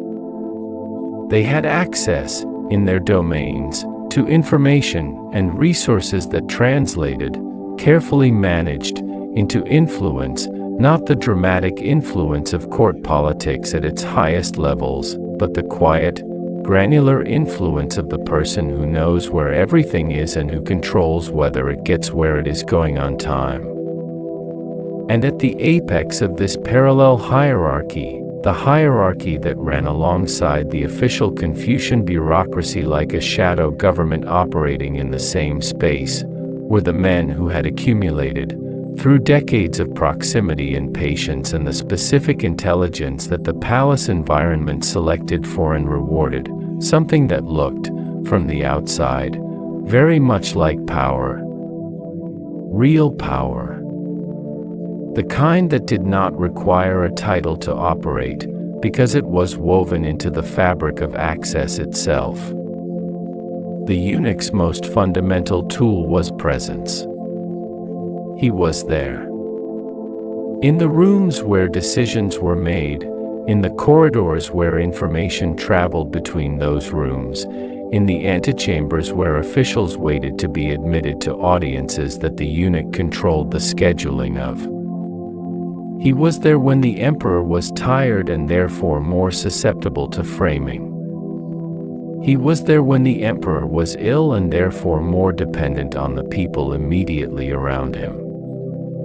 He was there in the morning and in the evening and in the middle of the night, and over time, in any relationship, the person who is simply there accumulates a weight that expertise and rank cannot always match, because presence is not intermittent and expertise often is. The most sophisticated of the palace eunuchs developed this presence into something that was, in its way, an art form. They cultivated the ability to be indispensable without appearing ambitious, to shape decisions without appearing to decide, to offer information in framings that directed conclusions without the person drawing those conclusions being aware that the frame had been set before they arrived at the picture. The great eunuch administrators of the Ming court, men like Wang Zhen, who effectively governed China in the early 15th century and led the emperor into a military catastrophe that resulted in the emperor's capture by Mongol forces, or like Lu Jin, who controlled the government for 4 years in the early 16th century and who was found, upon his arrest and the search of his residence, to be in possession of wealth so staggering that its cataloging took days. These men had elevated a particular kind of intelligence to its outer limit, the intelligence of the structurally invisible. The intelligence of the person who understands that the real work of power is done not in the moments of visible authority but in the long, patient, unremarkable accumulation of position that makes those moments possible. But the eunuchs were not only this. The historical record's tendency to remember them primarily through the lens of their political excesses, through the Weiss and the Wangs and the Lius, the ones whose power eventually became visible enough to generate the documentation that survived, flattens a population of tens of thousands into a handful of cautionary figures and leaves almost entirely unexamined the texture of the lives being lived by the vast majority of eunuch palace servants, whose ambitions extended no further than the management of their immediate circumstances and whose inner lives were as varied and as fully inhabited as any comparable population of human beings placed in any comparable condition of structural constraint. Those lives had, beneath their surface, a particular architecture that the palace both required and refused to acknowledge officially. Because the eunuchs, having been removed from the biological family structure that organized all other Chinese social life, had built, quietly, over generations, with the particular resourcefulness of people who understand that the acknowledged frameworks are not going to meet all of their needs, a family structure of their own. It was called the adopted family system, and it operated through a formal but unofficial set of relationships in which older eunuchs took younger ones as adopted sons, and those relationships carried real obligations of mentorship, of material support, of social protection, of the kind of advocacy within the palace hierarchy that a biological father performed for a son in the world outside. A young eunuch who was taken up by a well-positioned older one entered a network that could shape his entire trajectory within the palace, smoothing his path toward better assignments and higher proximity in ways that the official placement system alone never would have provided. And the older eunuch, in this arrangement, received something that the official framing of his existence told him he had permanently forfeited: the experience of a son. The continuation of something beyond himself, carried forward not through blood but through the transmission of knowledge and relationship and the accumulated understanding of how this particular world worked. Some of these adopted family networks became large and powerful enough to constitute factions, parallel structures of loyalty and obligation operating within the palace that complicated and sometimes directly competed with the official bureaucratic hierarchies. Officials who wanted access to the inner court knew that the right eunuch relationships were not optional. They cultivated them the way they cultivated every other form of political capital, through gifts and favors and the patient establishment of mutual usefulness. And the eunuchs accepted this cultivation with the measured sophistication of people who had been navigating the management of their own social position since childhood and who understood perfectly well the difference between a relationship offered in genuine regard and one offered as an investment. The spiritual lives of the eunuchs occupied territory that the official court religion barely mapped. Many of them were deeply, privately religious in ways that drew on multiple traditions simultaneously: the Buddhism that was formally patronized by the court, the folk religion that ran beneath everything, and the specific practices that had developed within eunuch communities around the management of their particular existential situation. Because the eunuch situation raised questions that orthodox religious frameworks answered imperfectly, if at all. The question of the afterlife was not abstract for them. In Chinese religious understanding, the ancestor cult, the rituals performed by descendants to support the spirits of the dead in the afterlife, was the primary mechanism by which the dead were cared for. A man without descendants had no one to perform those rituals. His spirit, in the afterlife, was without support, the Chinese equivalent of dying without a safety net, in a framework where the safety net was not metaphorical. The eunuch's adopted family system addressed this partly, with adopted sons performing the rites that biological sons would otherwise have performed.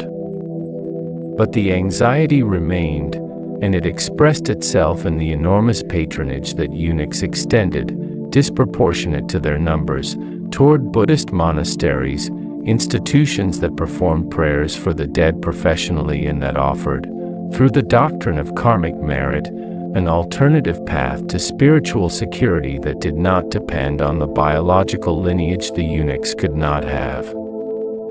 Many senior eunuchs planned their retirement to monastery precincts.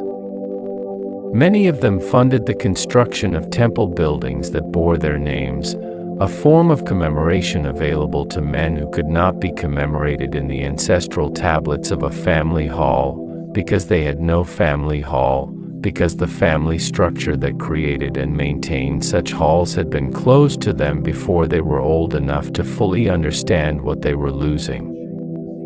The monastery gate that a eunuch paid to build bore his name in stone. The stone lasted longer than most other things.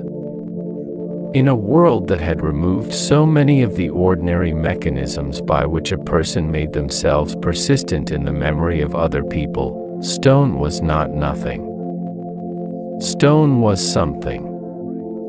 It was what was available, and they used it. There is, in all of this, in the adopted families and the monastery patronage and the careful cultivation of presence in the rooms where power moved, a quality that is not easy to name without reaching for words that the historical record itself never used.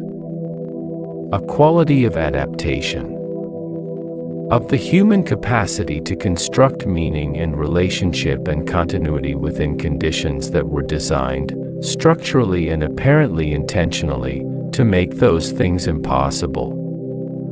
The eunuchs were not supposed to have families. They had families. They were not supposed to have legacies.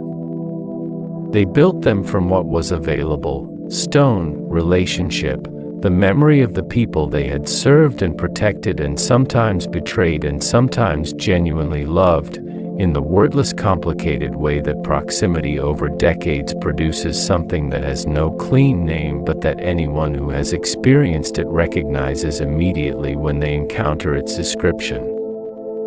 The garden we rested in is behind us now. We have moved through another gate and another corridor, and the palace is quieter here than it has been anywhere else tonight. This is the oldest part of the complex, the section whose stones were laid earliest, whose walls have been standing longest, whose accumulated silence is deepest. The lamps here are further apart. The shadows between them are wider.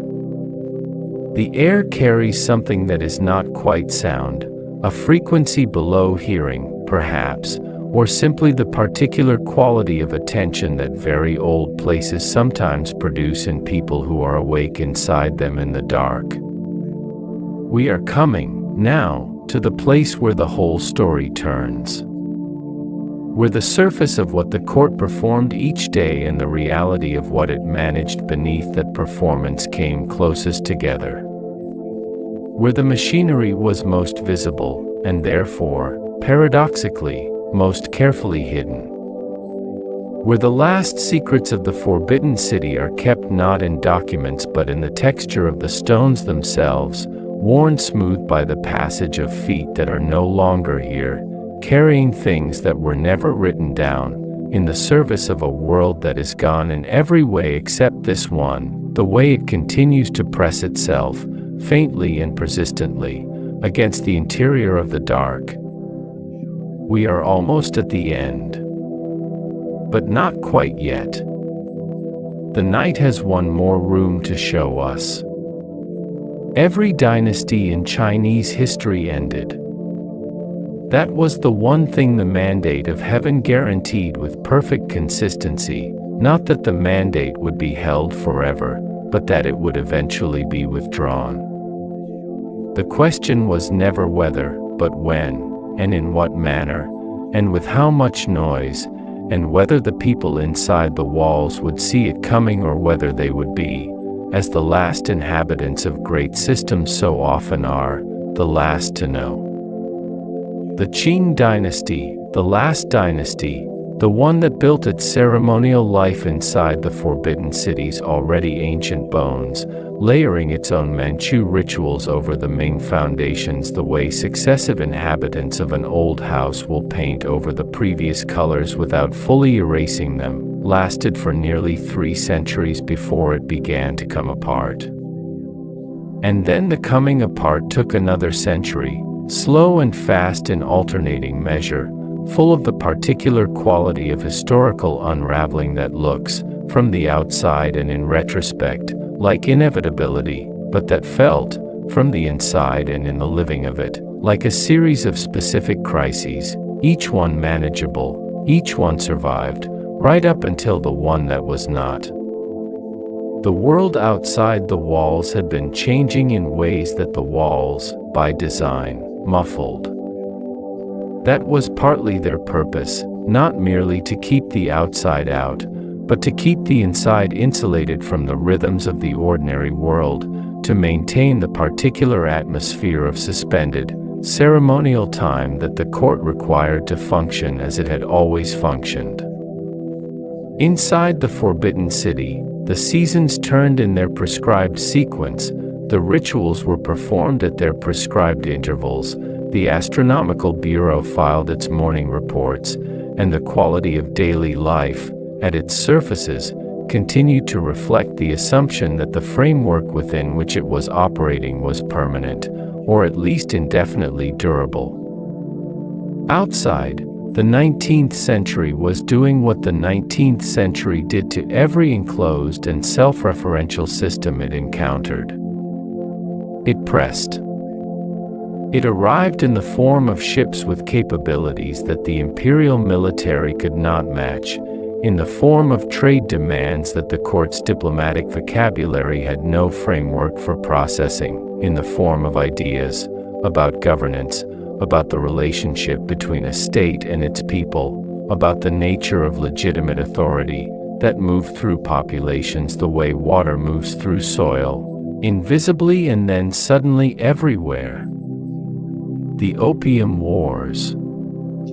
The Taiping Rebellion, a civil conflict so vast and so devastating that its death toll, estimated in the tens of millions, makes it one of the largest armed conflicts in human history, and one that the Western historical imagination has almost entirely failed to hold.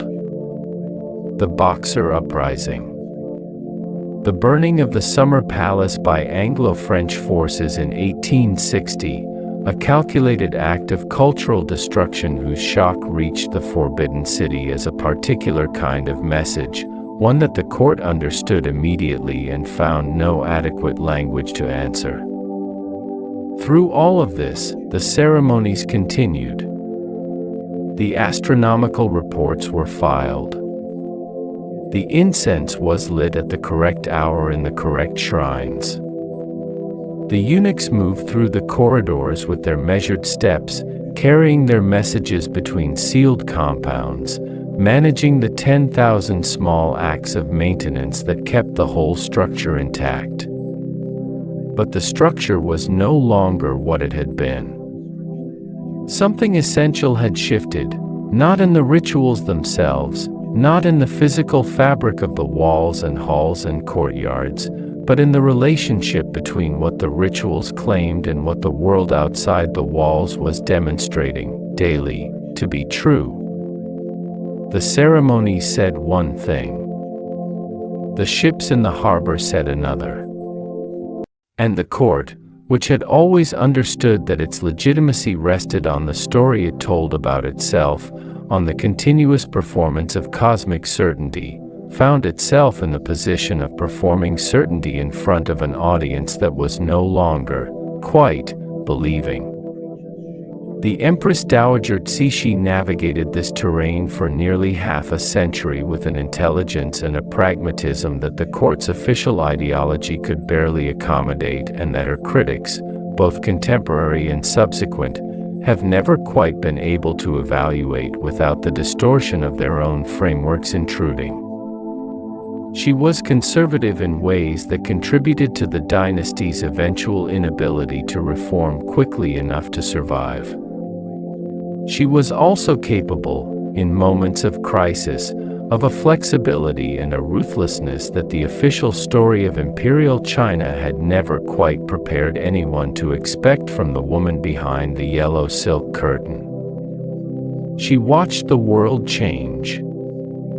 She managed the court's relationship to that change as best she could with the instruments available to her, in a system that had been designed for a world that was receding, and she died in 1908, the day after the Guangxu Emperor, whom she had effectively imprisoned for the last decade of his life following his attempt at reform, died in circumstances that the official record described as natural and that subsequent forensic analysis of his remains has suggested, with considerable delicacy, were not entirely so.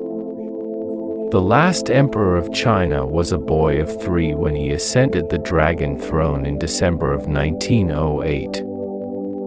His name was Eisenjoro Puyi, and his story is one of the strangest and most fully documented of all the strange stories that the Forbidden City contains. Strange not because it involved the supernatural machinery of court ritual or the quiet violence of inter-court politics, but because it was the story of a human being formed entirely by a world that ceased to exist while he was still inside it, and who was then required to live for another 60 years in the aftermath of that cessation. carrying the shape of a vanished world in his body and his habits and the particular quality of his confusion about what he was and what he was supposed to do. When Puyi entered the Forbidden City as emperor, he was carried.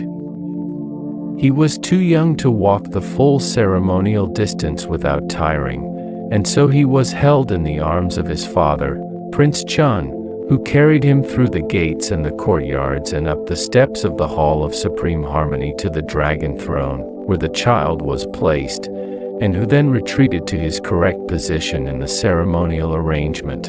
And the great ceremony of accession was performed around a 3-year-old boy who cried continuously throughout it and who had to be soothed repeatedly by his father, whispering that it would be over soon. It would be over soon. The officials performing the ceremony, the kowtows, the proclamations, the ritual acknowledgments of the new Son of Heaven, performed them to a crying child and recorded the event in language of impeccable ceremonial dignity. The form was everything. The form was maintained. The Qing dynasty fell in 1912, when Puyi was 6 years old. The abdication was handled, with characteristic attention to form, through official documents that preserved as much of the ceremonial framework as the circumstances allowed. The Articles of Favorable Treatment guaranteed the young emperor the continued use of his imperial title, the continued occupation of the inner court, the continued maintenance of a reduced but still functioning court household, the continued performance of the rituals, the continued filing of the astronomical reports, the continued presence of the eunuchs and the ladies-in-waiting and the tutors and the officials whose functions were now entirely decorative but who continued to perform them because the performance was, for all of them, the only framework they had for existing. For 12 years after the fall of the dynasty, the last emperor of China lived in the inner court of the Forbidden City as the Emperor of Nothing. He had his title. He had his household. He had the tutors, including, eventually, a Scottish teacher named Reginald Johnston who arrived from outside the walls and brought with him the particular quality of bewilderment that the outside world consistently felt upon encountering the interior world of the Forbidden City, and who wrote about it afterward in a book that remains one of the most vivid accounts of what it felt like to move through that space in its final decades, when the ceremonies were still being performed in the world that had given them meaning had already ended. Puyi learned English from Johnston. He acquired a bicycle and rode it through the ceremonial courtyards, which no one had ever ridden a bicycle through before and which were not designed for it, their paving stones uneven and their corners abrupt, but which were the only space available. He had the queue, the Manchu braid that imperial men had worn for 3 centuries as a mark of ethnic and dynastic identity, cut off, to the horror of his court, who processed this small act of individual self-determination with the same institutional machinery that had processed every other deviation from correct conduct across 5 centuries of habitation. The records noted it. The disapproval was expressed through correct channels. The dynasty continued not to exist. In 1924, a warlord named Feng Yuxiang, who had taken control of Beijing in one of the periodic military convulsions of the Republic's early decades, sent soldiers to the Forbidden City with instructions that Puyi was to leave. The Articles of Favorable Treatment were unilaterally abrogated. The title was abolished. The household was disbanded. The eunuchs, the last eunuchs, a reduced and aging population who had been living in the palace through the end of the dynasty and the 12 years of ceremonial afterlife that followed it, were expelled. Many of them had nowhere to go. The world outside the walls was not a world they had been prepared for, and several of them had not stepped outside those walls in decades. They left carrying what they could carry, through the eastern gate, and the gate closed behind them, and the chapter of the eunuchs, stretching back centuries to the early Ming, through tens of thousands of individual lives and the vast accumulation of their knowledge and their adaptation and their quiet, unauthorized love for each other, ended on an autumn afternoon in 1924 in the particular way that long things end, not with drama but with the absence of what was there before. Puyi left through the main gate. He was 18 years old. He had lived his entire conscious life inside the Forbidden City, and he walked out of it on an autumn afternoon carrying, in his bearing and his manner and the specific quality of his expectations about how the world related to him, the entire weight of a system that no longer existed. He would go on, through the Japanese occupation of Manchuria, where he was installed as the puppet emperor of the state of Manchukuo, through the Soviet capture at the end of the Second World War, through a decade of re-education in a Chinese prison, through his eventual release and his final years as an ordinary citizen of the People's Republic, working as a gardener in the botanical gardens of Beijing, tending plants in the city that contained the palace he had been born to inhabit and from which he had been expelled before he was old enough to have chosen anything about his life at all. He died in 1967. His memoir, written during his years of re-education and published under a title that translates roughly as From Emperor to Citizen, is one of the most quietly disorienting documents in modern Chinese literature, the account of a man attempting to understand himself through frameworks that were, for him, perpetually insufficient, because the framework that had formed him had been withdrawn before he understood it well enough to question it, and the frameworks offered in its place never quite fit the shape of what had been left behind. The Forbidden City still stands. It has stood through the fall of the dynasty and the decades of the Republic and the Revolution and the decades since, its red walls holding their color against the Beijing sky with the same impassive permanence they held through the reigns of 24 emperors and the lives of hundreds of thousands of people who were swallowed by it and transformed by it and sometimes destroyed by it and sometimes, rarely, quietly, in the small hours, made, within its impossible constraints, into something that was fully and recognizably human. It is a museum now. 4 million people walk through it each year. They move through the ceremonial halls and the inner courtyards and the imperial garden at the northern end, where the ancient cypresses still stand in their arranged positions and the rockery mountains still suggest, to anyone who looks at them long enough and quietly enough, the mountains they were always meant to recall. The tourists move in the direction the signs indicate. They photograph the dragon throne. They read the placards. They do not, for the most part, linger in the smaller courtyards of the intersections, where the light falls differently and the stones are older and the silence, even now, even surrounded by the sounds of a living city pressing against the outer walls, has a quality that is not quite the same as the silence outside. That quality is what we have been listening to all night.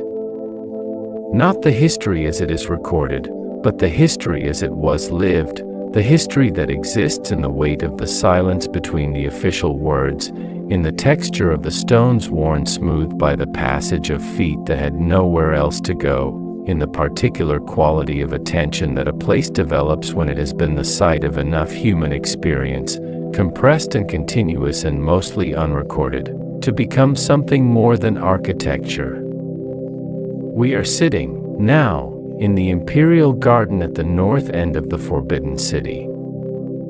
The cypresses are very still.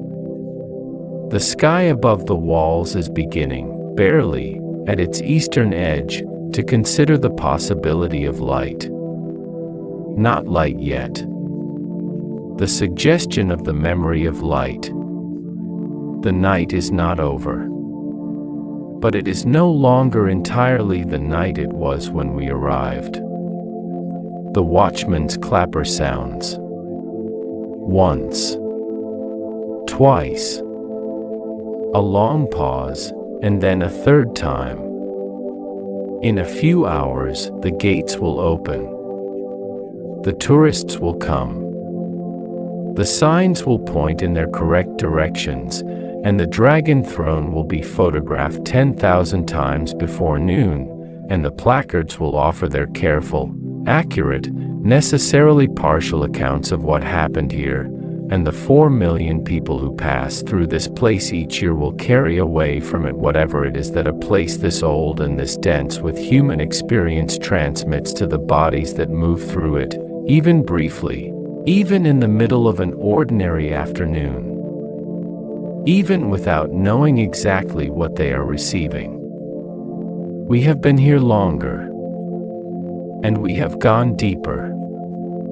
And the garden is very quiet, and the cypress branches overhead are very still, and the night, the long, patient, extraordinarily populated night we have spent inside these walls, is drawing, at last, toward its close.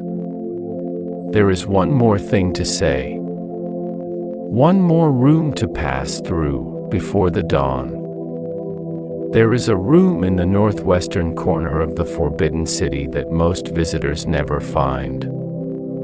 It is not hidden, exactly. It appears on the maps distributed at the entrance gates, marked with its correct name in both Chinese characters and English translation. The path to it is open. The signs point in its general direction. But it sits at the end of a sequence of smaller courtyards that require a particular kind of patience to navigate, courtyards that do not announce themselves, that offer no grand visual reward at their centers, that ask you simply to keep walking through them and trust that the walking is going somewhere. Most people, by the time they reach this part of the complex, are tired. Their feet ache from the stone.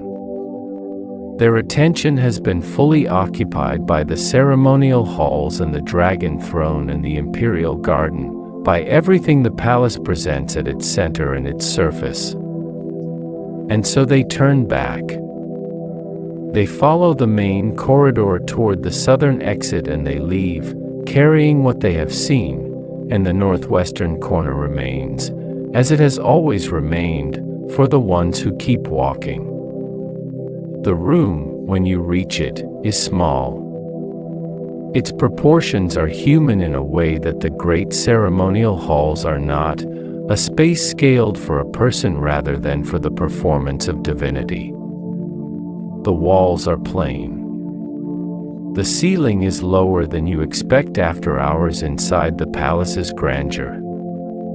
There is a window, not large, that looks out onto a courtyard where a single tree grows, a scholar tree, old enough that its trunk has developed the particular silver-gray bark of extreme age, its surface furrowed and ridged like the face of someone who has been thinking deeply for a very long time. Nobody knows, with certainty, what this room was used for.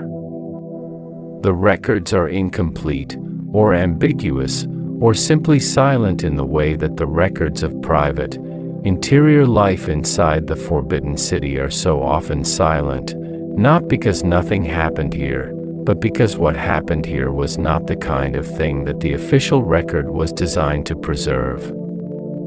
Someone sat in this room. Many someones, over 5 centuries, sat in this room. What they were thinking, what they were feeling, what they were doing in the particular quality of quiet that this room, even now, seems to hold inside it like water held in cupped hands, that is gone. that has been gone for a long time. And yet the room remains, and the tree outside the window remains, and the quality of the light that comes through the window onto the plain floor remains, and there is something in all of that remaining that is not nothing. That is, in fact, something closer to the truth of this place than anything the ceremonial halls contain. We have spent the whole night inside these walls. We arrived when the lamps were burning low and the mist was settling into the lower courtyards and the watchman's clapper was counting the deep hours of the dark. We followed a lamp through corridors that curved and narrowed and opened and curved again. We sat with the astronomers as they watched the sky for messages from heaven. We stood in the doorway of the Tongzi while the drum found its rhythm and the shaman moved toward the place where she went. We walked the length of the inner court and felt the particular pressure of its silences, the silence of competition, the silence of grief, the silence of women writing poems about fans in rooms at the end of corridors that the historians never found reason to visit. We watched the eunuchs move through the half-dark on their rounds, carrying things whose nature we could not always determine, performing the 10,000 small acts of maintenance that kept the whole enormous structure intact and that were, in their quiet constancy, as much a part of the palace's life as any ceremony conducted in its great halls.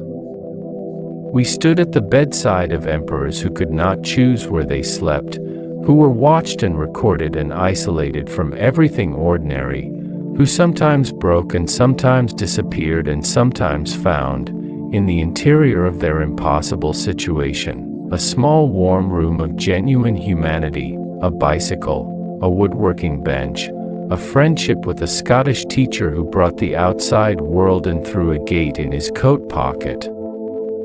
We watched the last emperor leave through the main gate at 18 years old, carrying in his body the shape of a world that had already ended, walking into an ordinary afternoon that had no ceremony prepared for it, no prescribed emotional register, no one standing in the correct position to acknowledge it. Just a young man and an open gate and the city of Beijing pressing against the outer walls with its noise and its smell and its absolute indifference to what had just stepped out of it. And then we came here. To this small room. To this tree. There is something that happens to a person who has spent the deep hours of the night inside a very old place, listening carefully. Not reading about it, not being lectured at it, but simply moving through it slowly, in the dark, with the kind of attention that is only available when the urgency of the day has fully released its grip and the mind has become, in the way that minds become in the small hours, porous and receptive and quiet. Something accumulates. Not information, exactly. Not the kind of knowledge that can be retrieved and cited and applied. Something more like the way a piece of cloth absorbs the quality of the air it has been hanging in, not visibly changed, not chemically altered, but carrying, in its fibers, something of where it has been. The Forbidden City carries 500 years of that. 500 years of human experience, love and grief and fear and ambition and the particular form of courage that survives long confinement and the particular form of damage that confinement also always produces, and the rituals that were the architecture of it all, and the unofficial world that ran beneath the rituals like an underground river, always moving, rarely visible, shaping the surface from below. 500 years of people waking in the dark and lying still and listening to the quality of the silence around them and trying to determine, from that quality, whether the night was safe. The tree outside the window is very still. Its leaves, or rather, at this hour, the dark shapes where its leaves will be when the light comes, hang without moving. There is no wind tonight. The air has that particular cold stillness that arrives in the hours before dawn, when the atmosphere has finished whatever nocturnal circulation it conducts and has settled into a temporary equilibrium, waiting. Everything waits in this hour. The stones wait.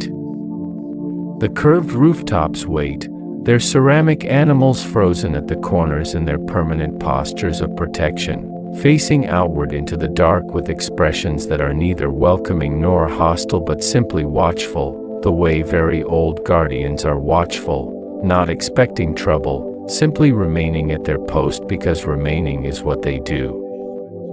The lamp in the corridor outside this room is the last one we will follow tonight. It burns very low now. Not because it is running out of oil, someone will come, before dawn, to tend it, but because this is the hour at which low light is appropriate. This is the hour for low light and still air and the kind of quiet that is not empty but is full, the way very old places are full, of the compressed and continuous presence of everything that has happened in them. You do not need to hold any of it. That is the thing about spending a night like this, in a place like this. You do not need to remember the names or the dates or the sequence of dynasties. You do not need to carry any of it back with you in the morning as information to be filed and retrieved. The experience of having moved through it slowly, in the dark, with your attention open, that has already done what it does. It has already settled into you the way incense settles into fabric, the way cold settles into stone. You will carry it forward without knowing you are carrying it, and it will be there when you need it, which may not be in a form you would call memory but which is something, and something is not nothing. And in a world where so much of what was real about the past has been lost, something is a great deal. The sky above the wall to the east is different now. Still dark, but different, the difference between a darkness that is complete and a darkness that contains, somewhere at its furthest depth, the first intimation of its own ending. The stars in that direction have faded slightly, not because they have moved but because something is beginning to dilute the dark around them, slowly, from below the horizon, the way milk moves through water before it becomes visible as a separate thing. In an hour it will be dawn. In 2 hours the gates will open. In 3 hours the first tourists will be moving through the Meridian Gate, following the signs, their breath visible in the morning air, their footsteps on the ancient paving stones adding themselves to the count of footsteps that has been accumulating on these stones for 5 centuries. But that is later. That is not now. Now is this room, and this tree, and the low lamp in the corridor, and the sky beginning its slow and patient renegotiation with the dark. The watchman's clapper sounds somewhere far away. One knock. A long pause filled with nothing but the quality of the air. Then 2 more. The sound travels through the still palace the way sound travels at this hour, clearly, without obstruction, reaching further than it would in the noise of the day. It marks the time. It says, someone is awake. Someone is counting. The night is being witnessed. The night is being witnessed. That is, perhaps, the most that can be said of any of it. Of the women who wrote their poems in rooms the historians did not visit. Of the eunuchs who built their monastery gates from stone because stone lasted and they needed something to last. Of the emperors who could not choose where they slept and who sometimes, in the deep night, sat upright in the dark with their breath coming faster than it was supposed to come, and who were seen in that moment by the people who were always there to see them, and who were not comforted by name or by touch but by presence, by the simple, unremarkable, absolutely necessary presence of another person in the room. Of all of it. The rituals and the silence and the unofficial world beneath the rituals and the long unraveling and the boy on the bicycle in the ceremonial courtyard and the woman behind the yellow silk curtain and the oracle bones and the drum and the small ceramic figure pressed into the earth beneath the threshold by hands that understood that the world was larger and stranger than its visible surface suggested. It was witnessed. Not completely. Not perfectly. Not by anyone who had access to the whole of it at once. But piece by piece, in the partial and biased and sometimes deliberately obscured way that all human experience is witnessed, across the centuries and the dynasties and the individual lives that move through this space, carrying their full and unrepeatable weight of experience from the gate they entered through to the gate they exited, or did not exit, or were carried through, or were erased from the record of entirely. It happened. It was real. It was as real as anything has ever been. And now it is this, the stone and the tree and the low lamp and the sky beginning at its eastern edge to consider the possibility of light. The residue. The remainder. The thing that is left when everything else has been taken away or worn down or lost or deliberately destroyed or simply forgotten in the way that almost everything is eventually forgotten, which is quietly, without announcement, over a very long time. The scholar tree outside the window has been here for a long time. Its roots go down into the same soil that the foundations of the Forbidden City rest on. Whatever the tree knows, whatever information has passed through its root system over the centuries, whatever water it has drawn up from the deep earth beneath these stones, whatever it has absorbed of the quality of the air in this courtyard over all the years of its growing, it carries in its wood and its bark and the precise arrangement of its branches, which no one designed and no one prescribed and which came about through the slow, patient, entirely undirected process of a living thing, responding to the conditions around it. The branches are very still. The bark is silver gray in the pre-dawn dark. The leaves, in the season when there are leaves, have been resting all night in the still air, and they are resting now, and they will continue to rest until the morning comes and the light comes and the warmth comes and whatever it is that moves through living things in the light of morning begins to move through them again. We are very quiet now. The night has done its work. The palace is all around us, its red walls and its curved rooftops and its 10,000 rooms and its 5 centuries of accumulated human experience pressing gently against the dark from every direction at once. We are sitting in a small room at the end of a path most people do not follow, looking out a window at a tree whose name means learning, whose age means patience, whose stillness in this particular hour means nothing other than what it is. The lamp in the corridor has grown very low. The sky is changing.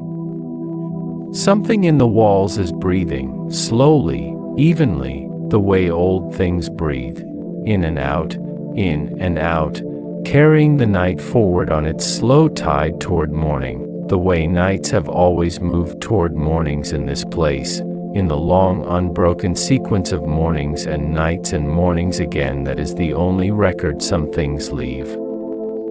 The scholar tree is still. The air is very cold and very clean. The lamp flickers once, very gently, and steadies. And the dark holds everything, the whole enormous, silent, half-remembered world of it, very carefully, for just a little longer. Let it hold you too. The night is over. The palace remains. Whatever you are carrying towards sleep, set it down here, among the stones. It will keep